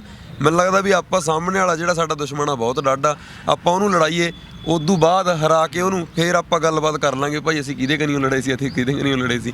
ਸੋ ਇਹ ਕੋਈ ਬਾਹਲਾ ਵੱਡਾ ਮਸਲਾ ਨਹੀਂ ਯਾਰ। ਸਾਰੀ ਅਸੀਂ ਪਹਿਲੇ ਦਿਨ ਤੋਂ 6 ਮਹੀਨੇ ਹੋ ਗਏ ਇੱਕ ਪੰਜਾਬ ਦੇ ਪੁੱਤ ਹੋਣ ਦੇ ਨਾਂ ਤੇ ਕੱਲਾ ਕੱਲਾ ਬੰਦਾ ਹੀ ਜਿਹੜੇ ਨੇ ਲੜਾਈ ਲੜੀ ਆ, ਚਾਹੇ ਉਹ ਦੀਪ ਆ, ਚਾਹੇ ਲੱਖਾ, ਚਾਹੇ ਕੋਈ ਜਥੇਬੰਦੀਆਂ ਦਾ ਆਗੂ ਆ, ਕੋਈ ਵੀ ਕਲਾਕਾਰ ਭਰਾ ਸਾਡਾ, ਕੋਈ ਸਮਾਜ ਸੇਵੀ ਆ, ਸਟੂਡੈਂਟ ਯੂਨੀਅਨ ਤੋਂ ਨੇ ਸਾਰੇ, ਕਾਨੂੰ ਪ੍ਰਿਆਰਗੀਆਂ। ਮੈਨੂੰ ਲੱਗਦਾ ਵੀ ਕੱਲਾ ਕੱਲਾ ਬੰਦਾ ਹੀ, ਕੱਲੇ ਕੱਲੇ ਬੰਦੇ ਦਾ ਯੋਗਦਾਨ ਆ। ਹਰੇਕ ਦੀ ਮਿਹਨਤ ਨੂੰ ਦੇਖੋ, ਉਹਦੀ ਮਨਸ਼ਾ ਕੀ ਆ ਇਹ ਨਾ ਦੇਖੋ, ਹਰੇਕ ਬੰਦੇ ਨੂੰ ਐਜ਼ ਅ ਪੰਜਾਬ ਦਾ ਪੁੱਤ ਦੇਖੋ। ਅਸੀਂ ਦੇਖਦੇ ਹਾਂ ਯਾਰ ਹਰੇਕ ਦੇ ਨਾਲ ਖੜੇ ਆ ਜੀ। ਕੰਵਰ ਬਾਈ, ਜਿਹੜੀ ਤੁਸੀਂ ਇਹ ਗੱਲ ਚਲੋ ਕਲੀਅਰ ਕਰਤੀ ਵੀ ਮੀਟਿੰਗਾਂ ਕਿਵੇਂ ਸੀ, ਕੀ ਤੁਸੀਂ ਅੰਦੋਲਨ ਬਾਰੇ ਸੋਚਦੇ ਹੋ, ਜਿਹੜੀ ਸਭ ਤੋਂ ਵੱਡੀ ਕਾਲ ਆ, ਜੇ ਪਹਿਲਾਂ ਇੱਕ ਕਾਲ ਦਿੱਤੀ ਗਈ ਸੀ, ਹੁਣ ਜਿਹੜੀ ਸੰਸਦ ਦੀ ਕਾਲ ਦਿੱਤੀ ਗਈ ਆ ਮਾਰਚ ਕਰਨ ਦੀ, ਇਹ ਕਾਲ ਨੂੰ ਤੁਸੀਂ ਕਿਵੇਂ ਦੇਖਦੇ ਹੋ ਪਰਸਨਲੀ, ਤੇ ਕੀ ਤੁਹਾਨੂੰ ਲੱਗਦਾ ਗਾ ਵੀ ਜਿਹੜਾ 26 ਨੂੰ ਹੋਇਆ ਉਹ ਤੋਂ ਕੀ ਕੀ ਸਿੱਖਿਆਵਾਂ ਲੈ ਕੇ ਇਹਦੇ ਤੇ ਕੀ ਕੀ ਕੁਛ ਇੰਪਲੀਮੈਂਟੇਸ਼ਨ ਹੋਣੀ ਚਾਹੀਦੀ ਹੈ? ਦੇਖ ਬਾਈ, ਜਾਣੀ ਬਹੁਤ ਜ਼ਿਆਦਾ ਤਾਂ ਨਹੀਂ ਮੈਨੂੰ ਇਹਨਾਂ ਗੱਲਾਂ ਦੀ ਸਮਝ ਹੈਗੀ ਹੈ ਨਾ ਵੀ ਸੰਸਦ ਵੱਲ ਜਾਣਾ ਹੈ ਤੇ ਮਾਰਚ ਕਰਨਾ ਹੈ। ਹਾਂ ਠੀਕ ਹੈ, ਜਦੋਂ ਇੱਕ ਨਾਰਮਲ ਵੇ ਨਾਲ ਦੇਖਦੇ ਆ ਕਿ ਇੱਕ ਮਾਰਚ ਹੈ ਉਹ ਵੈਲ ਡਿਸਪਲਿਨਡ ਹੋਣਾ ਚਾਹੀਦਾ ਹੈ ਹੈ ਨਾ। ਜਿਵੇਂ 26 ਨੂੰ ਹੋਇਆ ਕਿ ਸਾਥੋਂ ਡਿਸਪਲਿਨਡ ਉੱਦਾਂ ਨਹੀਂ ਅਸੀਂ ਮੇਨਟੇਨ ਕਰ ਸਕੇ ਜਿੱਦਾਂ ਸਾਨੂੰ ਦੇਣਾ ਚਾਹੀਦਾ ਸੀ ਹੈ ਨਾ। ਉਹ 'ਚ ਬਹੁਤ ਸਾਰੀਆਂ ਚੀਜ਼ਾਂ ਸੀ। ਤਾਂ ਲੱਗਦਾ ਕਿ ਹੁਣ ਜੇ ਅਸੀਂ ਸਾਰਿਆਂ ਨੇ ਫਿਰ ਹਜ਼ਾਰਾਂ ਲੱਖਾਂ ਦੀ ਗਿਣਤੀ 'ਚ ਜਾਣਾ ਹੈ ਤਾਂ ਉਹ ਡਿਸਪਲਿਨ, ਔਰ ਸਭ ਤੋਂ ਪਹਿਲਾਂ ਸਾਡੀ ਮਨਸ਼ਾ ਕਲੀਅਰ ਹੋਣੀ ਚਾਹੀਦੀ ਹੈ। ਹੁਣ ਜਿਵੇਂ ਆਮ ਗੱਲਾਂ ਅੱਜ ਕੱਲ੍ਹ ਚੱਲਦੀਆਂ, ਕੋਈ ਸੱਜਣ ਕਹਿ ਰਿਹਾ ਹੈ ਕਿ ਇੱਕ ਮਾਰਚ ਦੇਣਾ ਅਸੀਂ ਪੀਸਫੁਲ, ਕੋਈ ਸੱਜਣ ਕਹਿ ਰਿਹਾ ਅਸੀਂ ਸੰਸਦ ਘੇਰਨੀ ਹੈ। ਹੁਣ ਇਹਨਾਂ ਦੋਨਾਂ ਸਟੇਟਮੈਂਟਾਂ 'ਚ ਬੜਾ ਫਰਕ ਹੈ ਹੈ ਨਾ। ਇੱਕ 'ਚ ਹਿੰਸਾ ਦੇ ਚਾਂਸ ਹੀ ਚਾਂਸ ਹੈ ਤੇ ਇੱਕ 'ਚ ਇਹ ਹੈ ਕਿ ਸਰਕਾਰ ਨੂੰ ਵਕਤ ਪੈ ਸਕਦਾ ਜੇ ਅਸੀਂ ਡਿਸਪਲਿਨ ਨਾਲ ਖੇਡ ਗਏ।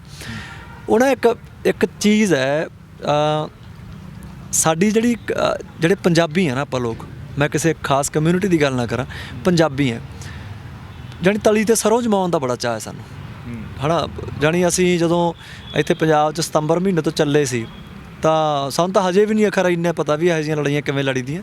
ਉਦੋਂ ਅਸੀਂ ਵੀ ਤਲੀ ਤੇ ਸਰੋਂ ਜਮਾਉਣ ਵਾਲੇ ਸੀ ਹੈ ਨਾ, ਕਿਉਂਕਿ ਨਵਾਂ ਖੂਨ ਆ, ਸਾਰੇ ਮੁੰਡੇ ਖੁੰਡੇ ਨਾਲ ਹੀ ਗੱਲਾਂ ਹੁੰਦੀਆਂ ਸੀ ਵੀ ਯਾਰ ਵੀ ਜਾਈਏ ਤੇ ਦਿੱਲੀ ਨੂੰ ਠੋਕ ਕੇ, ਜਿਵੇਂ ਅੱਜ ਕੱਲ੍ਹ ਮੰਨ ਲਓ ਕਈ ਵਾਰੀ ਮੋਸਟਲੀ ਆ ਜਿਹੜੇ YouTube ਵਾਲੇ ਚੈਨਲ ਵਾਲੇ ਵੀ ਕਰਦੇ ਹੁੰਦੇ ਆ ਵੀ ਕਮਰ ਗਰੇਵਾਲ ਦੀ ਸਪੀਚ ਨੇ ਹਿਲਾਇਆ ਦਿੱਲੀ ਦਾ ਤਖਤ ਹੈ ਨਾ, ਤੇ ਹਾਰਫ ਚੀਮਾ ਨੇ ਸਟੇਜ 'ਤੇ ਲਾਇਆ ਗੀਤ ਤੇ ਕੰਬੀਆਂ ਦਿੱਲੀ ਦੀਆਂ ਕੰਧਾਂ ਹੈ ਨਾ। ਉਹ ਯਾਰ ਬੇਸਿਕਲੀ ਇੱਕ ਡਰਾਮਾ ਜਿਹਾ ਲੱਗਦਾ, ਉਹ ਐਕਚੁਅਲ 'ਚ ਨਹੀਂ ਹੁੰਦਾ। ਇਹ ਇੱਕ ਲੰਬੀ ਲੜਾਈ ਹੈ।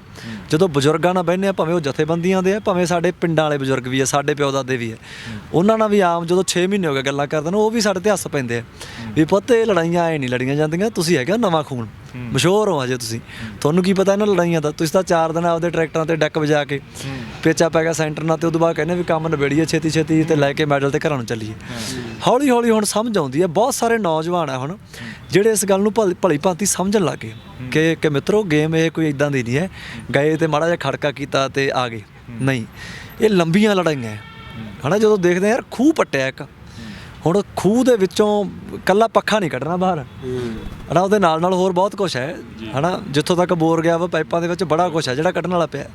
ਸੋ ਬਹੁਤ ਲੰਬੀ ਲੜਾਈ ਆ ਬਾਈ ਇਹ। ਤੇ ਬਾਕੀ ਇਹ ਆ ਕਿ ਬਿੱਲ ਰੱਦ ਵੀ ਕਰਾ ਕੇ ਆ ਜਾਵਾਂਗੇ ਨਾ ਬਾਈ, ਤਾਂ ਉਹਦੇ ਨਾਲ ਇੱਕ ਬਸ ਇਹ ਹੈ ਕਿ ਇੱਕ ਤਾਂ ਜਿੱਤ ਦਾ ਜਜ਼ਬਾ ਨਾਲ ਲੈ ਕੇ ਆਵਾਂਗੇ ਪੰਜਾਬ, ਇੱਕ ਜਿਹਦੀ ਸਭ ਤੋਂ ਵੱਡੀ ਆਸ, ਇੱਕ ਖੁਸ਼ੀ ਆਉਣ ਵਾਲੇ ਟਾਈਮ ਦੀ ਕਿ ਇੱਕ ਕੋਲੈਬੋਰੇਸ਼ਨ ਬਣਾ ਕੇ ਆਵਾਂਗੇ ਹੈ ਨਾ। ਇੱਕ ਇੱਕਜੁੱਟਤਾ ਬਣਾ ਕੇ ਆਵਾਂਗੇ।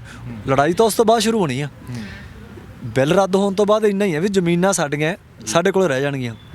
ਉਦੋਂ ਬਾਅਦ ਜ਼ਮੀਨਾਂ ਨੂੰ ਕਿਹੜੀ ਸਟੱਡੀ ਨਾਲ ਹੈ ਨਾ, ਕਿਹੜੀ ਨੀਤੀ ਨਾਲ ਉੱਥੇ ਫਸਲਾਂ ਦਾ ਚੇਂਜ ਓਵਰ ਵੀ ਹੁਣ ਮੰਗਣਾ ਹੈ।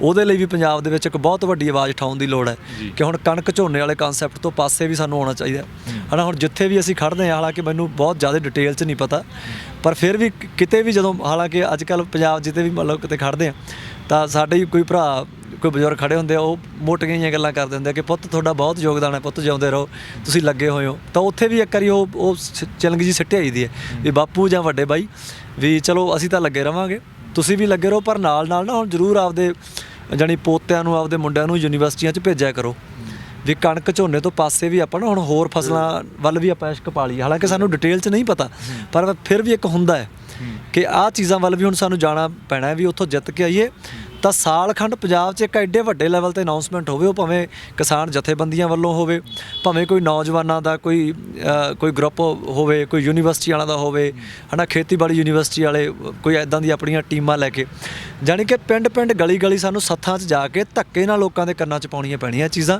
ਉਹਦੇ 'ਚ ਖਤਰੇ ਦੱਸਣੇ ਪੈਣੇ ਆ ਕਿ ਪਾਣੀ ਕਿੱਥੇ ਜੇ ਖੜਾ ਹੈ, ਹਵਾ ਕਿੱਥੇ ਜੇ ਖੜੀ ਹੈ, ਆਲ ਓਵਰ ਸਾਡਾ ਐਟਮੋਸਫੀਅਰ ਕਿੱਥੇ ਜੇ ਖੜਾ ਹੈ, ਸਾਡੀ ਇਕੋਨਮੀ ਕਿੱਥੇ ਜੇ ਖੜੀ ਹੈ, ਕੀ ਚੇਂਜ ਆ ਸਕਦਾ ਹੋਰ ਫਸਲਾਂ ਨਾਲ।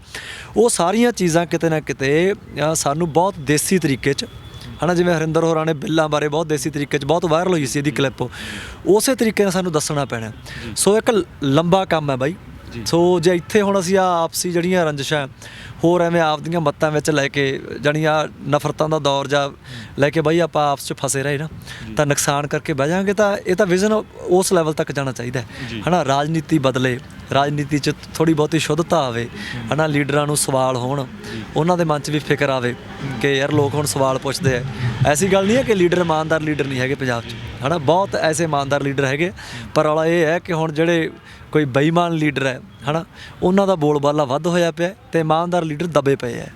ਜੀ ਬਾਈ ਹਰਿੰਦਰ, ਮੈਂ ਇੱਕ ਗੱਲ ਇਹ ਦੋਨੇ ਬਾਈਆਂ ਬਾਰੇ ਤੁਹਾਥੋਂ ਪੁੱਛਣੀ ਚਾਹੂੰਗਾ। ਜਿਵੇਂ ਬਾਈ ਨੇ ਕਿਹਾ ਵੀ ਬੜੇ ਬਜ਼ੁਰਗ ਇਹਨਾਂ ਨੂੰ ਕਹਿੰਦੇ ਆ ਵੀ ਤੁਸੀਂ ਲੱਗੇ ਹੋਏ ਹੋ ਲੰਬੇ ਸਮੇਂ ਤੋਂ, ਹਨਾ, ਸੰਘਰਸ਼ ਕਰ ਰਹੇ ਹੋ। ਜਦੋਂ ਇਹ ਮੁਲਾਕਾਤ ਵੀ ਜਾਣੀ ਆ ਔਨ 에ਅਰ ਹੋਣੀ ਆ, ਜਾਂ ਤੁਸੀਂ ਅਕਸਰ ਤੁਹਾਡਾ ਕੋਈ ਗੀਤ, ਬਾਈ ਹੁਣਾਂ ਦਾ ਗੀਤ ਔਨ 에ਅਰ ਹੁੰਦਾਗਾ, YouTube ਦੇ ਉੱਤੇ ਆਉਂਦਾ, ਜਾਂ ਮੁਲਾਕਾਤਾਂ ਆਉਂਦੀਆਂ, ਜਾਂ ਤੁਹਾਡੀਆਂ ਸਪੀਚਾਂ ਆਉਂਦੀਆਂ, ਥੱਲੇ ਕਮੈਂਟ ਵੀ ਆਉਂਦੇ ਆ।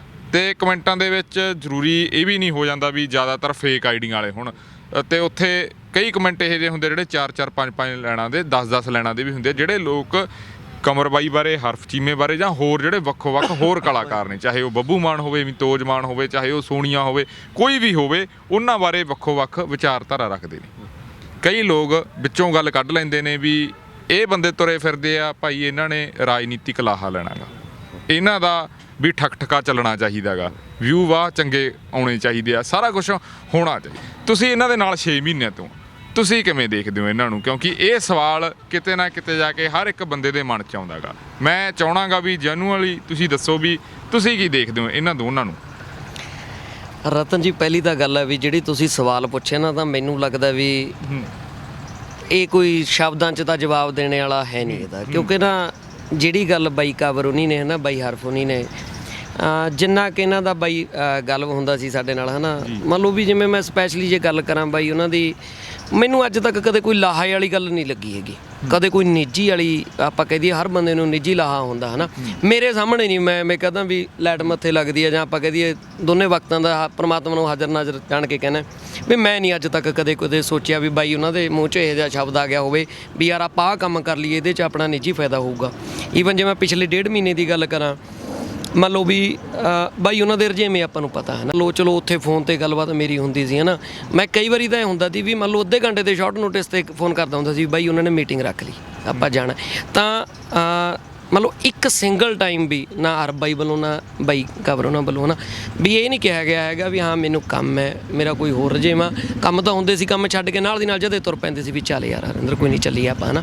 ਸੋ ਦੇਖੋ ਕਿਤੇ ਨਾ ਕਿਤੇ ਉਹ ਦਰਦ ਸੀ, ਮੰਨ ਲਓ ਵੀ ਇਹਦੇ ਹੁਣ ਜਿਹੜਾ ਆਪਾਂ ਕਹਿ ਦਈਏ ਵੀ ਹੁਣ ਇਸ ਟਾਈਮ ਜਿਹੜਾ ਕੰਮ ਹੋਇਆ, ਹੈ ਨਾ, ਸਾਰੇ ਇਕੱਠੇ ਹੋਏ ਨੇ, ਇਹਦੇ 'ਚ ਨਿੱਜੀ ਫਾਇਦਾ ਤਾਂ ਕਿਸੇ ਦਾ ਨਹੀਂ ਹੋਇਆ, ਸਾਡਾ ਤਾਂ ਹੋਇਆ ਨਹੀਂ ਹੈਗਾ, ਇਹ ਫਾਇਦਾ ਹੋਇਆ ਅੰਦੋਲਨ ਦਾ, ਜਾਂ ਆਪਾਂ ਕਹਿ ਦਈਏ ਕਿਉਂਕਿ ਏਕਤਾ ਨਾਲ ਸਾਡੇ ਸਾਰੇ ਅੰਦੋਲਨ ਨੂੰ ਇੱਕ ਨਵਾਂ ਬੂਸਟ ਮਿਲਿਆ, ਹੈ ਨਾ, ਜਿਹੜਾ ਇੱਕ ਸਾਡਾ ਉਤਰਾਅ ਵੱਲ ਜਾ ਰਿਹਾ ਸੀ, ਅੱਜ ਚੜ੍ਹਾਅ ਵੱਲ ਜਿਹੜਾ ਹੈਗਾ ਜਾਣਾ ਸ਼ੁਰੂ ਹੋ ਗਿਆ।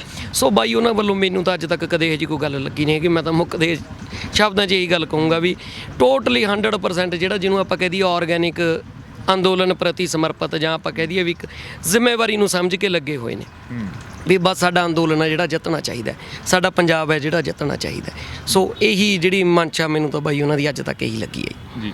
ਕਮਰ ਬਾਈ, ਮੈਂ ਜਾਂਦੇ ਚਾਹੂੰਗਾ ਤੁਸੀਂ ਲੱਖਾ ਸਿੰਘ ਸਿਧਾਣਾ ਲਈ, ਚਲੋ ਹੁਣ ਤੁਸੀਂ ਇਹ ਗੱਲ ਨਹੀਂ ਉੱਦਾਂ ਮੰਨਦੇ ਵੀ ਹਾਂ ਨਹੀਂ ਅਸੀਂ ਸਾਰਿਆਂ ਲਈ ਕੋਸ਼ਿਸ਼ ਕਰਾਂਗੇ, ਤੁਸੀਂ ਉਹਨਾਂ ਲਈ ਕੋਸ਼ਿਸ਼ ਕਰੀ, ਤੁਸੀਂ ਇਹ ਵੀ ਸਾਫ਼ ਕਰਤਾ ਵੀ ਦੀਪ ਸਿੱਧੂ ਲਈ ਕੋਸ਼ਿਸ਼ ਕਰਾਂਗੇ, ਜਾਂ ਹੋਰ ਜਿਹੜੇ ਨੌਜਵਾਨ ਆ ਉਹਨਾਂ ਲਈ ਕੋਸ਼ਿਸ਼ ਜਾਰੀ ਰਹੂਗੀ, ਪਰ ਜਿਹੜਾ ਸਭ ਤੋਂ ਵਧੀਆ ਮਾਧਿਅਮ ਆ ਗਾਣਾ, ਗੀਤ ਸੰਗੀਤ, ਉਹਦੇ ਲਈ ਜਿਵੇਂ ਤੁਹਾਡੇ ਪਹਿਲਾਂ ਗਾਣੇ ਆਏ, ਜਿਵੇਂ ਨੌਜਵਾਨੀ ਨੂੰ ਬੂਸਟ ਅਪ ਕੀਤਾ, ਨੌਜਵਾਨਾਂ ਦਾ ਉਤਸ਼ਾਹ ਵਧਾਇਆ, ਨੌਜਵਾਨਾਂ ਦੇ ਵਿੱਚ ਜੋਸ਼ ਭਰਿਆ, ਤੁਹਾਡੇ ਗਾਣਿਆਂ ਨੇ, ਜੇ ਆਪਾਂ ਐਲਾਨ ਦੀ ਗੱਲ ਕਰ ਲਈਏ ਜਾਂ ਹੋਰ ਗਾਣਿਆਂ ਦੀ ਗੱਲ ਕਰ ਲਈਏ, ਪੇਚਾ ਪੈ ਗਿਆ ਸੈਂਟਰ ਨਾਲ।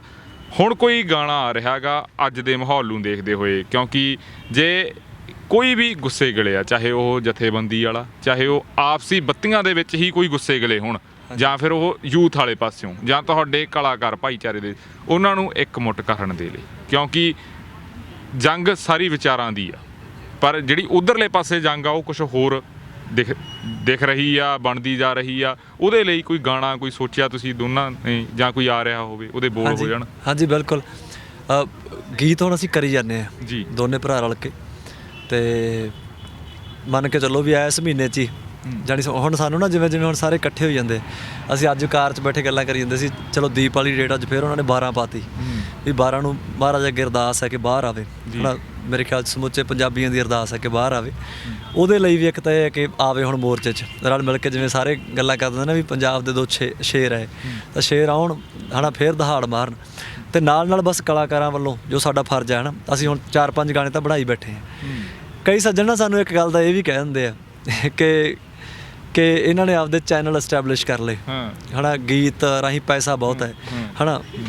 ਹੁਣ ਸਭ ਤੋਂ ਪਹਿਲਾਂ ਤਾਂ ਇਹ ਹੈ ਕਿ ਅਸੀਂ ਜਿਹੜੇ ਹੁਣ ਗੀਤ ਬਣਾਈ ਬੈਠੇ ਹਾਂ, ਪੰਜਾਬ ਦੀਆਂ ਜਿਹੜੀਆਂ ਕਮਰਸ਼ੀਅਲ ਕੰਪਨੀਆਂ ਨੇ, ਮੈਂ ਕਿਸੇ ਦਾ ਨਾਮ ਨਹੀਂ ਲਊਂਗਾ, ਸਾਡੇ ਵੱਲੋਂ ਉਹਦਾ ਮਿਊਜ਼ਿਕ ਵੀ ਅਸੀਂ ਕਰਕੇ ਦੇਵਾਂਗੇ, ਉਹਦੇ ਵੀਡੀਓ ਵੀ ਅਸੀਂ ਕਰਕੇ ਦੇਵਾਂਗੇ ਆਪਦੇ ਖਰਚੇ ਤੇ ਜੀ। ਉਹ ਗੀਤ ਰਿਲੀਜ਼ ਕਰਦਾ ਕਰਨ ਔਰ ਅਸੀਂ ਲਿਖਤੀ ਦੇ ਦਾਂਗੇ ਸਾਰੇ ਪੰਜਾਬ ਨੂੰ ਵੀ ਅੱਜ ਤੋਂ ਬਾਅਦ ਅਸੀਂ ਆਪਦੇ ਚੈਨਲ ਤੇ ਕੋਈ ਗੀਤ ਨਹੀਂ ਪਾਵਾਂਗੇ, ਪਰ ਅਸੀਂ ਕਿਸਾਨੀ ਦੀ ਗੱਲ ਕਰਾਂਗੇ ਹੈ ਨਾ। ਅਸੀਂ ਉਹ 'ਚ ਜੋ ਗਲਤ ਆ ਉਹਨੂੰ ਗਲਤ ਕਵਾਂਗੇ, ਜੋ ਠੀਕ ਆ ਉਹਨੂੰ ਠੀਕ ਕਵਾਂਗੇ ਵੀ ਕੰਪਨੀਆਂ ਰਿਲੀਜ਼ ਕਰਨ, ਤਾਂ ਅਸੀਂ ਗੀਤ ਇੱਕ ਵੀ ਆਪਦੇ ਚੈਨਲ ਤੇ ਨਹੀਂ ਪਾਵਾਂਗੇ।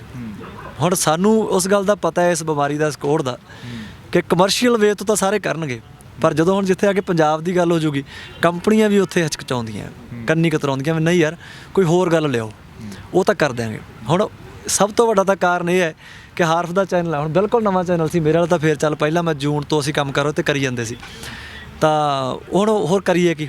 ਹੁਣ ਅਸੀਂ ਆਪਦੇ ਚੈਨਲਾਂ ਤੇ ਗੀਤ ਪਾਤੇ, 5-7 ਗੀਤ ਹਾਰਫ ਨੇ ਆਪਦੇ ਵਾਲੇ ਤੇ ਪਾਏ ਤੇ ਮੇਰੇ ਵਾਲੇ ਤਾਂ ਮੈਨੂੰ 10-12 ਹੀ ਆ ਗਏ ਹੈ ਨਾ। ਉਹ ਹੁਣ ਨੋ ਡਾਊਟ ਹੁਣ ਉਹ ਮਿਲੀਅਨਾਂ 'ਚ ਲੋਕਾਂ ਨੇ ਸੁਣੇ ਆ ਜੀ। ਹੁਣ ਮਿਲੀਅਨਾਂ 'ਚ ਸੁਣੇ ਆ ਤਾਂ ਉਹਦੇ ਪੈਸੇ ਵੀ ਸਾਨੂੰ ਆਉਣੇ ਆ ਹੈ ਨਾ, ਉਹ ਤਾਂ ਆਉਣੇ ਹੀ ਆਉਣੇ ਆ। ਹੁਣ ਇਹਦੇ 'ਚ ਮੰਨ ਲਓ ਕਿ ਸਾਨੂੰ ਭਰਾ ਆਖੇ ਕਿ ਇਹਨਾਂ ਨੇ ਤਾਂ ਆਪਦਾ ਰੁਜ਼ਗਾਰ ਚਲਾ ਰੱਖਿਆ ਹੈ ਨਾ, ਬਸ ਇਹ ਹੈ ਕਿ ਠੰਡੇ ਦਿਮਾਗ ਨਾਲ ਕਰੀ ਗੱਲ ਸੋਚ ਲੈਣ ਕਿ ਇਹਦੇ ਪਿੱਛੇ ਕਾਰਨ ਤਾਂ ਸਭ ਤੋਂ ਪਹਿਲਾਂ ਇਹ ਆ ਬਾਈ ਕਿ ਇਹਨਾਂ ਗੀਤਾਂ ਨੂੰ ਕੋਈ ਰਿਲੀਜ਼ ਨਹੀਂ ਕਰਦਾ ਹੈ ਨਾ। ਜੇ ਉਸ ਤੋਂ ਬਾਅਦ ਉਹ ਗੀਤ ਰਿਲੀਜ਼ ਅਸੀਂ ਆਪਦੇ ਚੈਨਲਾਂ ਤੇ ਕਰਦੇ ਹਾਂ, ਲੋਕ ਉਸ ਚੀਜ਼ ਨੂੰ ਐਪਰੀਸ਼ੀਏਟ ਕਰਦੇ ਆ, ਤਾਂ ਨਾਲ ਉਹ ਤਾਂ ਬੜਾ ਨੈਚੁਰਲ ਪ੍ਰੋਸੈਸ ਹੈ ਕਿ ਲੋਕ ਉਸ ਚੈਨਲ ਨਾਲ ਵੀ ਜੁੜ ਗਏ। ਚੈਨਲ ਨਾਲ ਕਿਉਂ ਜੁੜੇ? ਕਿਉਂਕਿ ਅਸੀਂ ਜਿਹੜੀ ਪੰਜਾਬ ਦੀ ਗੱਲ ਕੀਤੀ, ਕਿਸਾਨੀ ਦੀ ਗੱਲ ਕੀਤੀ, ਉਹ ਮੈਨੂੰ ਲੱਗਦਾ ਇੱਕ ਬੜਾ ਅਨਕੰਡੀਸ਼ਨਲ ਜਿਹਾ ਲੈਣ ਦੇਣ ਹੈ, ਉਸ ਚੀਜ਼ 'ਤੇ ਮੈਨੂੰ ਲੱਗਦਾ ਕੋਈ ਸਵਾਲ ਨਹੀਂ ਹੋਣਾ ਚਾਹੀਦਾ ਹੈ ਨਾ। ਅਤੇ ਬਾਕੀ ਬਾਈ ਇਹ ਗੱਲਾਂ ਕੋਈ ਕਹਿਣ ਦੀਆਂ ਨਹੀਂ, ਜੋ ਇਹਨਾਂ ਚੈਨਲਾਂ ਤੋਂ ਕਮਾਇਆ ਹੈ ਅਸੀਂ ਹੁਣ ਜੇ ਦੱਸੀਏ ਕਿ ਭਾਈ ਉਹ ਅਸੀਂ ਆਪਦੇ ਕੋਲੇ ਨਹੀਂ ਰੱਖਦੇ ਹੈ ਨਾ, ਉਹ ਤਾਂ ਚਲੋ ਪ੍ਰਮਾਤਮਾ ਜਾਣਦਾ ਹੈ। ਤਾਂ ਇੱਕ ਤਾਂ ਗੱਲ ਇਹ ਸੀ, ਅਤੇ ਬਾਕੀ ਗੀਤਾਂ ਵੱਲੋਂ ਤਾਂ ਬਾਈ ਹੁਣ ਅਸੀਂ ਜਾਣੀ ਹੁਣ ਬਹੁਤ ਗੀਤ ਕੱਢਾਂਗੇ, ਕਿਉਂਕਿ ਹੁਣ ਦੁਬਾਰ ਤੋਂ ਜਾਣੀ ਜਿਵੇਂ ਤੁਹਾਡੇ ਨਾਲ ਗੱਲ ਕਰੀਏ ਕਿ ਇਹ ਦੋਨੇ ਭਰਾ ਵਾਪਸ ਆਉਣ ਅਤੇ ਮੋਰਚੇ 'ਚ ਫਿਰ ਉਸ ਤੋਂ ਨੌਜਵਾਨਾਂ 'ਚ ਜਿਵੇਂ ਹੈ ਨਾ ਜੋਸ਼ ਆਵੇ ਅਤੇ ਫਿਰ ਇਕੱਠ ਵਧਣ। ਹੁਣ ਹਾੜੀ ਤੋਂ ਬਾਅਦ ਵੀ ਚਲੋ ਜਾਣੀ ਇਹ ਵੀ ਸਾਡੇ ਲੋਕਾਂ ਕੋਲ ਵੇਲ ਹੋਊਗੀ ਤਾਂ ਫਿਰ ਜਾ ਕੇ ਉੱਥੇ ਇਕੱਠ ਵਧਣਗੇ, ਤਾਂ ਗੀਤਾਂ ਵਾਲੀਆਂ ਤਾਂ ਹੁਣ ਫਿਰ ਨੇਰੀਆਂ ਲਿਆ ਦਾਂਗੇ। ਅਤੇ ਬਾਕੀ ਅਸੀਂ ਹੋਰ ਕਲਾਕਾਰਾਂ ਨੂੰ ਵੀ ਹੁਣ ਸਾਰਿਆਂ ਨੂੰ ਇਹ ਜ਼ਰੂਰ ਬੇਨਤੀ ਕਰਾਂਗੇ ਕਿ ਇੱਕ ਵਾਰੀ ਫੇਰ ਹੁਣ ਦੱਬ ਕੇ ਹੰਭਲਾ ਮਾਰੀਏ, ਕਿਉਂਕਿ ਹੁਣ ਸਾਰੇ ਗਾਉਣ ਵਾਲੇ ਵੀ ਸਾਡੇ ਭਰਾ ਹੈ, ਜਿਵੇਂ ਵਿਆਹਾਂ ਵਾਲਾ ਸੀਜ਼ਨ ਹੁਣ ਲੰਘ ਗਿਆ ਇੱਕ ਵਾਰੀ ਹੈ ਨਾ, ਅਤੇ ਲੋਕਡਾਊਨ ਕਰਕੇ ਹੁਣ ਫੇਰ ਕੋਈ ਪ੍ਰੋਗਰਾਮਾਂ ਦਾ ਕੋਈ ਬਾਹਲਾ ਰੁਝਾਨ ਹੈ ਨਹੀਂ, ਅਤੇ ਮੈਂ ਚਾਹੁੰਦਾ ਵੀ ਹੁਣ ਸਾਰੇ ਆਪਦੇ ਸਟੂਡੀਓ ਸੈਸ਼ਨ 'ਚ ਇੱਕ 2-2 ਗੀਤ ਕਲਾਕਾਰ ਹੈ ਨਾ। ਜੱਸਾ ਹੁਣ ਜੱਸੇ ਨੇ ਪਹਿਲਾਂ ਕਿੰਨੇ ਸੋਹਣੇ ਗੀਤ ਗਾਏ ਆ, ਬਾਵੇ ਨੇ ਕਿੰਨੇ ਸੋਹਣੇ ਗੀਤ ਗਾਏ ਆ, ਹੋਰ ਵੀ ਬਹੁਤ ਸਾਰੇ ਗਵਾਈਏ, ਆਪਣਾ ਹਰਭਜਨ ਬਾਈ ਨੇ ਕਿੰਨੇ ਗੀਤ ਗਾਏ ਹੈ ਨਾ, ਜਾਂ ਉਹ ਆਪਣਾ ਉਹ ਜਿਹੜਾ ਸੀ ਹਿੰਮਤ ਸੰਧੂ ਨੇ ਗੀਤ ਗਾਏ ਹੈ ਨਾ, ਹੋਰ ਬਹੁਤ ਸਾਰੇ ਕਲਾਕਾਰਾਂ ਨੇ ਗੀਤ ਗਾਏ ਆ। ਮੈਂ ਚਾਹੁੰਦਾ ਵੀ ਇੱਕ ਵਾਰੀ ਫੇਰ ਹੰਭਲਾ ਵੱਜੇ। ਹਰਜੋਤ ਨੇ ਗੀਤ ਗਾਏ ਆ ਹੈ ਨਾ, ਗਲਬ ਨੇ ਗੀਤ ਗਾਏ ਆ, ਗਲਬ ਨੇ ਤਾਂ ਮੇਰੇ ਨਾਲ ਹੀ ਕਰੇ ਦੋਨੇ ਗੀਤ।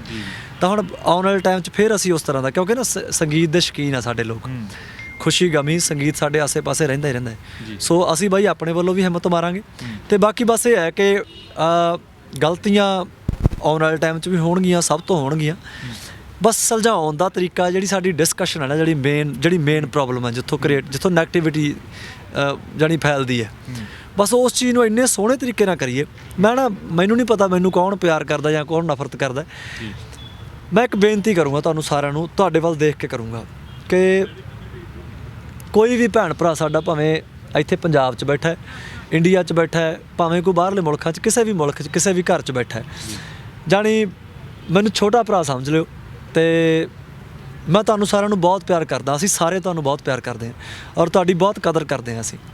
ਅਤੇ ਜਦੋਂ ਤੱਕ ਇਹ ਸਾਹ ਨਾ, ਜਦੋਂ ਤੱਕ ਸਾਥੋਂ ਮਾਲਕ ਮਹਾਰਾਜ ਗਵਾਉਂਦਾ ਰਹੂਗਾ, ਅਸੀਂ ਸੰਗੀਤ ਰਾਹੀਂ ਵੀ ਤੁਹਾਨੂੰ ਕੋਈ ਮਾੜਾ ਮੈਸੇਜ ਨਹੀਂ ਦੇਵਾਂਗੇ, ਤਾਂ ਤੁਹਾਨੂੰ ਆਮ ਜ਼ਿੰਦਗੀ 'ਚ ਵੀ ਕਦੇ ਕੋਈ ਡਾਇਲੋਗ 'ਚ ਵੀ ਕਦੇ ਤੁਹਾਡੇ ਲਈ ਕੁਛ ਇੱਦਾਂ ਦੀ ਭਾਵਨਾ ਨਹੀਂ ਰੱਖਾਂਗੇ। ਅਸੀਂ ਤੁਹਾਨੂੰ ਹੱਥ ਜੋੜ ਕੇ ਬੇਨਤੀ ਕਰਦੇ ਹਾਂ ਕਿ ਅਸੀਂ ਬਹੁਤ ਕੁਛ ਕਰ ਸਕਦੇ ਹਾਂ। ਪਰਮਾਤਮਾ ਨੇ ਸਾਨੂੰ ਜਾਣੀ ਇੱਕ ਜਿਹੜੀ ਹੈ ਨਾ ਸੁਰਤ ਤੋਂ ਮੱਤ ਮਨ ਬੁੱਧ ਸਾਨੂੰ ਸਭ ਕੁਛ ਦੇ ਕੇ ਭੇਜਿਆ ਕਿ ਅਸੀਂ ਆਪਣੇ ਮਸਲਿਆਂ ਨੂੰ ਇੰਨੇ ਸੋਹਣੇ ਤਰੀਕੇ ਜਾਣੀ ਆਪਸ ਦੇ ਵਿੱਚ ਵਿਚਾਰੀਏ, ਜਿੱਥੇ ਵੀ ਕੁਛ ਚੀਜ਼ ਲੱਗਦੀ ਹੈ ਸਾਨੂੰ ਹੈ ਨਾ, ਅਤੇ ਬਸ ਇੱਕ ਚੰਗੀ ਭਾਵਨਾ ਨਾਲ ਗੁਰੂ ਨਾਨਕ ਦਾ ਪੁੱਤ ਲੱਗੇ ਜੇ ਅਸੀਂ ਬੈਠ ਕੇ ਕੋਈ ਗੋਸ਼ਟੀ ਕਰੀਏ ਨਾ, ਜਿਵੇਂ ਬਾਬੇ ਨਾਨਕ ਨੇ ਗੋਸ਼ਟੀਆਂ ਕੀਤੀਆਂ ਸੀ, ਤਾਂ ਨੋ ਡਾਊਟ ਕਟਾਕਸ਼ ਸੀ ਜਿਹੜਾ ਉਹਨਾਂ ਦੀ ਗੱਲ 'ਚ ਵੀ ਬਹੁਤ ਵੱਡਾ ਹੁੰਦਾ ਸੀ, ਬਹੁਤ ਵੱਡਾ ਵਿਅੰਗ ਸੀ, ਬਹੁਤ ਵੱਡੀ ਚਪੇੜ ਸੀ ਉਸ ਵੇਲੇ ਜਿਹੜੇ ਕਰਮਕਾਂਡ ਚੱਲਦੇ ਸੀ। ਤਾਂ ਮੈਨੂੰ ਲੱਗਦਾ ਕਿ ਉਸੇ ਤਰ੍ਹਾਂ ਹੁਣ ਜੇ ਸਾਡੇ 'ਚ ਵੀ ਕੋਈ ਗਲਤੀਆਂ ਹੁੰਦੀਆਂ ਨਾ, ਤਾਂ ਉਹਨੂੰ ਬਹੁਤ ਸੋਹਣੇ ਤਰੀਕੇ ਨਿਬੇੜੀਏ ਔਰ ਬਹੁਤ ਸੌਖਿਆਂ ਨਿਬੇੜ ਲਈਏ, ਛੇਤੀ ਨਿਬੇੜ ਲਈਏ, ਅਤੇ ਮੋਰਚੇ ਦੀ ਨਿਗਰਤਾ ਲਈ, ਇਹਨੂੰ ਹੋਰ ਵੱਡਾ ਕਰਨ ਦੇ ਲਈ ਜਿੱਥੇ ਆਪਾਂ ਯੋਗਦਾਨ ਪਾ ਸਕਦੇ ਆਪਾਂ ਜ਼ਰੂਰ ਪਾਈਏ। ਅਤੇ ਆਉਣ ਵਾਲੇ ਟਾਈਮ 'ਚ ਬਸ ਜਦੋਂ ਆਪਾਂ ਬਿੱਲ ਰੱਦ ਕਰਾ ਕੇ ਆਵਾਂਗੇ ਤਾਂ ਸਾਰੇ ਲੋਕ ਅਸੀਂ ਇਦਾਂ ਇੰਟਰਵਿਊਆਂ ਥਰੂ ਵੀ, ਸੋਸ਼ਲ ਮੀਡੀਆ ਥਰੂ ਵੀ, ਫੋਨ ਦੀਆਂ ਕਾਲਾਂ ਥਰੂ ਵੀ ਇੰਨੇ ਸੋਹਣੇ ਤਰੀਕੇ ਨਾਲ ਆਪਸ ਦੇ ਵਿੱਚ ਆਪਾਂ ਗੱਲਬਾਤ ਕਰਨ ਜੋਗੇ ਹੋਈਏ ਕਿ ਸਾਡੇ ਮਨ 'ਚ ਕਿਸੇ ਲਈ ਕੋਈ ਨਫ਼ਰਤ ਨਾ ਹੋਵੇ ਯਾਰ, ਹਨਾ, ਨਫ਼ਰਤ ਨਾ ਹੋਵੇ। ਤਾਂ ਬਾਕੀ ਅਸੀਂ ਸਾਰੇ ਭਰਾ, ਭਾਵੇਂ ਹਰਿੰਦਰ ਬੈਠਾ ਹੈ, ਹਾਰਫ ਬੈਠਾ ਹੈ, ਗੱਲਬ ਹੈ, ਸਾਰੇ ਕਲਾਕਾਰ ਜਿੰਨੇ ਹੋਰ ਵੀ, ਅਸੀਂ ਇਸ ਤਰ੍ਹਾਂ ਹੀ ਤੁਹਾਡੀ ਸੇਵਾ ਕਰਦੇ ਰਵਾਂਗੇ ਯਾਰ। ਤੇ ਬਾਕੀ ਲੇਖਾ ਜੋਖਾ ਕਰਮਾਂ ਦਾ ਬਾਈ, ਹਨਾ, ਜਿੱਦਾਂ ਦੇ ਬੀਜ ਲਾਂਗੇ ਅੱਜ ਮਾੜੇ ਬੀਜ ਲਾਂਗੇ ਤਾਂ ਉੱਥੇ ਵੀ ਫਿਰ ਜਾਨ ਛੁੱਟਣ ਵਾਲੀ ਨਹੀਂ, ਸਾਨੂੰ ਵੀ ਇਕੱਲੇ ਇਕੱਲੇ ਕਰਮ ਦਾ ਹਿਸਾਬ ਕਿਤਾਬ ਦੇਣਾ ਪੈਣਾ। ਬਸ ਆ ਜ਼ਰੂਰ ਮਨ 'ਚ ਭਾਵਨਾ ਸੀਗੀਆਂ। ਚਲੋ ਅੱਜ ਤੁਹਾਡਾ ਸ਼ੁਕਰੀਆ ਕਿ ਆਪਾਂ ਸਾਰੇ ਭਰਾ ਰਲ ਕੇ ਬੈਠੇ। ਕੁਛ ਕਹਿਣਾ? ਹਾਂਜੀ, ਮੈਂ ਕਿਹਾ ਵੀ ਹੁਣ ਇਹ ਚੀਜ਼ ਦਿਮਾਗ 'ਚੋਂ ਤੁਸੀਂ ਕੱਢ ਦਿਓ ਯਾਰ, ਸਾਰਿਆਂ ਨੂੰ ਮੈਂ ਇਹ ਬੇਨਤੀ ਕਰਦਾ। ਆਪਾਂ ਤੁਸੀਂ ਇਹ ਗੱਲ ਕਹਿਤੀ, ਪਰ ਫਿਰ ਵੀ ਮੈਨੂੰ ਲੱਗਦਾ ਵੀ ਜਿਹੜੀਆਂ ਇਹ ਗੱਲਾਂ ਹੁੰਦੀਆਂ ਨੇ ਨਾ ਵੀ ਫਲਾਣਾ ਅੰਦੋਲਨ ਵੇਚ ਦੂਗਾ ਜਾਂ ਫਲਾਣੇ ਦਾ ਕੋਈ ਨਿੱਜ ਨਿਕਲ ਜੂਗਾ ਉਹਦੇ ਵਿੱਚੋਂ, ਮੈਨੂੰ ਲੱਗਦਾ ਉਹ ਸਟੇਜਾਂ ਤੋਂ ਤੁਸੀਂ ਐਂ ਹਿਸਾਬ ਲਾ ਲਓ ਵੀ ਵੱਖ ਹੋ ਕੇ ਫੇਰ ਇੱਕ ਹੋਣਾ ਤੇ ਕਿੰਨੇ ਵਧੀਆ ਸੰਕੇਤ ਨੇ। ਇਹਦਾ ਮਤਲਬ ਇਹੀ ਹੈ ਨਾ ਵੀ ਕੋਈ ਚਾਹ ਕੇ ਵੀ ਕੁਝ ਨਹੀਂ ਕਰ ਸਕਦਾ ਇਸ ਅੰਦੋਲਨ 'ਚ। ਇਹ ਲੋਕਾਂ ਦਾ ਅੰਦੋਲਨ ਆ। ਜਦੋਂ ਇੱਕ ਅੰਦੋਲਨ ਲੋਕਾਂ 'ਚ ਸ਼ਿਫਟ ਹੋ ਜਾਂਦਾ ਉਹਦਾ ਸਭ ਤੋਂ ਵੱਡਾ ਬੈਨੀਫਿਟ ਇਹੀ ਹੁੰਦਾ ਵੀ ਉਹਨੂੰ ਕੋਈ ਚੱਕ ਕੇ ਘਰੇ ਨਹੀਂ ਲਿਜਾ ਸਕਦਾ। ਜਿਹੜੀ ਚੀਜ਼ ਇਹ ਅੱਜ ਲੋਕਾਂ ਦੀ ਪ੍ਰਾਪਰਟੀ ਬਣ ਗਈ ਹੈ ਅੰਦੋਲਨ ਆ ਜਿਹੜਾ ਨਾ, ਹੁਣ ਇਹਦੇ ਵਿੱਚ ਤਾਂ ਇਹ ਆ ਵੀ ਜਿਹੜੀ ਊਰਜਾ ਨਾਲ ਆਪਾਂ ਪਹਿਲਾਂ ਬੜੇ ਸੀਗੇ ਜਾਂ ਆਪਾਂ 26 ਨਵੰਬਰ ਨੂੰ ਦਿੱਲੀ ਗਏ ਸੀ ਨਾ, ਹੁਣ ਬਾਈ ਬਣਿਆ ਵੀ ਉਵੇਂ ਜ਼ੋਰ ਲਾ ਦਈਏ ਇੱਕ ਵਾਰੀ, ਹੈ ਨਾ, ਤੇ ਫੇਰ ਸਵਾਦ ਵਾਲੀ ਗੱਲ ਆ। ਇਹਦੇ ਵਿੱਚ ਸੱਚੀ ਗੱਲ ਕਹਿਣਾ ਵੀ ਇਹਦੇ ਵਿੱਚ ਕੋਈ ਮੇਰੇ ਵਰਗਾ ਵੀ ਕੋਈ ਦੂਜਾ ਤੀਜਾ ਕੋਈ ਕੁਝ ਨਹੀਂ ਯਾਰ ਕੱਢਣ ਪਾਉਣ ਨੂੰ ਇਹਦੇ ਵਿੱਚ। ਇਹ ਤਾਂ ਇਕੱਲੇ ਬੰਦੇ ਦਾ ਅੰਦੋਲਨ ਹੈ, ਤਾਂ ਸਾਡੇ ਬੱਚਿਆਂ ਦਾ ਅੰਦੋਲਨ ਆ। ਉਹਨਾਂ ਦੀ ਅੱਖਾਂ ਦੇ ਵਿੱਚ ਅੱਖਾਂ ਪਾ ਕੇ ਆਪਦੇ ਬੱਚਿਆਂ ਦੀ 'ਚ ਨਾ ਫੇਰ ਸੋਚਿਆ ਕਰੋ, ਫਿਰ ਕਿਹਾ ਕਰੋ ਵੀ ਯਾਰ ਆਹ ਗੱਲ ਕਰਦੇ ਸੀ ਸੋਹਣੇ ਲੱਗਦੇ ਆ ਵੀ ਹਾਂ ਵੀ ਮੇਰਾ ਆਹ ਧੜਾ, ਮੇਰਾ ਉਹ ਧੜਾ, ਮੇਰਾ ਆਹ ਧੜਾ। ਇਹ ਤਾਂ ਗੱਲਾਂ ਪੰਜਾਬ 'ਚ ਹੀ ਪਹਿਲਾਂ ਹੀ ਬਹੁਤ ਕਰ ਲਈਆਂ ਆਪਾਂ ਨੇ, ਸਾਨੂੰ ਪਾਰਟੀਆਂ ਵਾਲਿਆਂ ਨੇ ਬਥੇਰਾ ਵੰਡ ਲਿਆ। ਸੋ ਹੁਣ ਬੇਨਤੀ ਸਾਰਿਆਂ ਨੂੰ ਹੱਥ ਜੋੜ ਕੇ ਆ ਵੀ ਜਿਹੜੀ ਊਰਜਾ ਨਾਲ ਪਹਿਲਾਂ ਆਪਾਂ ਲੱਗੇ ਸੀਗੇ ਉਸੇ ਊਰਜਾ ਨਾਲ ਦੁਬਾਰੇ ਫੇਰ ਚਿੰਬੜੀਏ ਹੁਣ, ਤੇ ਆਹ 2-3 ਮਹੀਨਿਆਂ 'ਚ ਹੀ ਛੇਤੀ ਹੋਈ ਇੱਕ ਪਾਸਾ ਕਰਕੇ ਆਪਾਂ ਪੰਜਾਬ ਨੂੰ ਮੁੜੀਏ, ਤੇ ਉਸ ਤੋਂ ਬਾਅਦ ਜਿਹੜੇ ਹੋਰ ਕੰਮ ਕਰਨ ਵਾਲੇ ਨੇ ਬਾਕੀ ਉਹਨਾਂ ਤੇ ਲੱਗੀਏ ਯਾਰ ਪੰਜਾਬ 'ਚ। ਮੈਂ ਚਾਹਣਾ ਕੋਈ ਗੀਤ ਹੋ ਜੇ ਨਾ, ਹੁਣ ਗੀਤ ਨਾ ਸੁਣਿਆ ਕੋਈ ਜਿਹੜਾ ਅਨਰਿਲੀਜ਼ਡ ਹੋਵੇ ਆਉਣ ਵਾਲਾ। ਬਾ ਐ ਵੀ ਹੁਣ ਗੀਤ ਨਾ, ਵੈਸੇ ਰਤਨ ਬਾਈ ਬੇਨਤੀ ਹੋਈ ਆ ਹੁਣ, ਇੱਕ ਤਾਂ ਬਾਬਾ ਨਾਨਕ ਮਿਹਰ ਕਰੂਗਾ, ਹਨਾ, ਹਾਰਫ ਨੇ ਗੀਤ ਲਿਖਿਆ, ਉਹ 4-5 ਦਿਨਾਂ 'ਚ ਹੀ ਹੋ ਜਾਣਾ। ਇੱਕ ਵਿਸਾਖੀ ਤੇ ਕੱਲ੍ਹ ਹੀ ਇਹਨੇ ਗੀਤ ਲਿਖ ਕੇ ਦਿੱਤਾ ਹੈ, ਆਸਰਾ ਬਥੇਰਾ ਸਾਨੂੰ ਤੇਰਾ ਬਾਜਾਂ ਵਾਲਿਆ, ਹਨਾ, ਉਹ ਗੀਤ ਵਿਸਾਖੀ ਤੇ ਰਿਲੀਜ਼ ਕਰਾਂਗੇ। ਉਸ ਤੋਂ ਬਾਅਦ ਹੋਰ ਜਦੋਂ ਮੁੜਾਂਗੇ ਪੰਜਾਬ ਨੂੰ, ਹਨਾ, ਉਹ ਹਾਰਫ ਨੇ ਗੀਤ ਬਹੁਤ ਸੋਹਣਾ ਲਿਖਿਆ ਵੀ ਜੋ ਐਕਸਪੀਰੀਅੰਸ ਸਾਡੇ ਉੱਥੇ ਹੋਏ ਆ ਪਿਛਲੇ 6 ਮਹੀਨਿਆਂ ਦੌਰਾਨ, ਉਹ ਸਾਰੀਆਂ ਗੱਲਾਂ ਜਾਣੀ ਸਾਡੇ ਨੌਜਵਾਨ ਵੀ ਤੇ ਸਾਡੇ ਬਜ਼ੁਰਗ ਵੀ ਸਾਰੇ, ਸਾਡੀਆਂ ਮਾਵਾਂ ਭੈਣਾਂ, ਆਪਾਂ ਉੱਥੋਂ ਨਾਲ ਲੈ ਕੇ ਆਉਣਾ ਵੀ ਜਦੋਂ ਪੰਜਾਬ ਮੁੜਾਂਗੇ ਵੀ ਪਹਿਲਾਂ ਵਾਲੀਆਂ ਗੱਲਾਂ ਫੇਰ ਨਾ ਚੱਲ ਪੈਣ। ਉਹ ਸਾਰੀਆਂ ਗੱਲਾਂ ਅੰਦਰ ਰੱਖ ਕੇ ਲਿਆਉਣੀਆਂ ਤੇ ਇੱਥੇ ਆ ਕੇ ਫਿਰ ਉਸ ਤਰ੍ਹਾਂ ਲੜਨਾ ਆਪਾਂ ਉਨੀ ਜਾਣੀ, ਹਨਾ, ਗੰਭੀਰਤਾ ਦੇ ਨਾਲ। ਤਾਂ ਇਸ ਤਰ੍ਹਾਂ ਦੇ ਹੋਰ ਬਹੁਤ ਸਾਰੇ ਗੀਤ ਹੈ ਜਿਹੜੇ ਆਉਣ ਵਾਲੇ ਦਿਨਾਂ 'ਚ ਤੁਸੀਂ ਸੁਣੋਗੇ ਜੀ। ਧੰਨਵਾਦ ਜੀ, ਤੁਸੀਂ ਤਿੰਨੇ ਭਰਾਵਾਂ ਨੇ ਸਮਾਂ ਦਿੱਤਾ। ਸੋ ਜੋ ਅੱਜ ਦੀ ਇਹ ਮੁਲਾਕਾਤ ਸੀ, ਇਹ ਮੁਲਾਕਾਤ ਦੇ ਵਿੱਚ ਜਿਹੜੇ ਲੋਕਾਂ ਦੇ ਸਵਾਲ ਸੀ, ਖਾਸ ਕਰਕੇ ਸੋਸ਼ਲ ਮੀਡੀਆ ਤੇ ਲੱਖਾ ਸਿੰਘ ਸਧਾਣਾ ਨੂੰ ਲੈ ਕੇ, ਉਹ ਅੰਦੋਲਨ ਦੇ ਵਿੱਚ ਵਾਪਸ ਸ਼ਾਮਲ ਹੁੰਦੇ ਨੇ, ਉਹ ਮੀਟਿੰਗਾਂ ਨੂੰ ਲੈ ਕੇ, ਜਾਂ ਦੀਪ ਸਿੱਧੂ ਨੂੰ ਲੈ ਕੇ, ਸੰਦੀਪ ਸਿੰਘ ਦੀਪ ਸਿੱਧੂ ਨੂੰ ਲੈ ਕੇ ਜਿਹੜੇ ਸਵਾਲ ਸੀਗੇ ਉਹਨਾਂ ਦੇ ਜਿਹੜੇ ਜਵਾਬ ਸੀ। ਕਿਉਂਕਿ ਜੇ ਇਹਨਾਂ ਤਿੰਨਾਂ ਦੀ ਗੱਲ ਕਰਦੇ ਆ, ਇਹਨਾਂ ਨੂੰ ਲੈ ਕੇ ਵੀ ਬੜੀ ਕਮੈਂਟਬਾਜ਼ੀ ਚੱਲ ਰਹੀ ਸੀ ਸੋਸ਼ਲ ਮੀਡੀਆ ਦੇ ਉੱਤੇ, ਪਰ ਇਹਨਾਂ ਦੀ ਵੀ ਕਿਸੇ ਨੇ, ਮੈਂ ਇੱਕ ਵਾਰ ਫਿਰ ਇਹ ਵੀ ਗੱਲਾਂ ਸਾਹਮਣੇ ਆਉਂਦੀਆਂ ਸੀ ਵੀ ਇਹ ਕਿਉਂ ਕਰ ਰਿਹਾ, ਇਹਨਾਂ ਦੀ ਵੀ ਕਿਸੇ ਨੇ ਡਿਊਟੀ ਨਹੀਂ ਲਾਈ ਸੀ। ਸਾਰਿਆਂ ਦੇ ਫਰਜ਼ ਨੇ, ਇਹ ਆਪਣਾ ਫਰਜ਼ ਨਿਭਾ ਰਹੇ ਸੀ, ਅਸੀਂ ਆਪਣਾ ਨਿਭਾ ਰਹੇ ਹਾਂ, ਤੇ ਤੁਸੀਂ ਵੀ ਆਪਣਾ ਫਰਜ਼ ਨਿਭਾਓ। ਅੱਗੇ ਫਿਰ ਹਾਜ਼ਰ ਹੋਵਾਂਗੇ ਕਿਸੇ ਹੋਰ ਮੁਲਾਕਾਤ ਦੇ ਨਾਲ। ਹੁਣ ਆਪਣੇ ਦੋਸਤ ਰਤਨਦੀਪ ਸਿੰਘ ਧਾਲੀਵਾਲ ਨੂੰ ਦਿਓ ਇਜਾਜ਼ਤ। ਦੇਖਦੇ ਰਹੋ RMB ਟੈਲੀਵਿਜ਼ਨ। ਧੰਨਵਾਦ ਜੀ।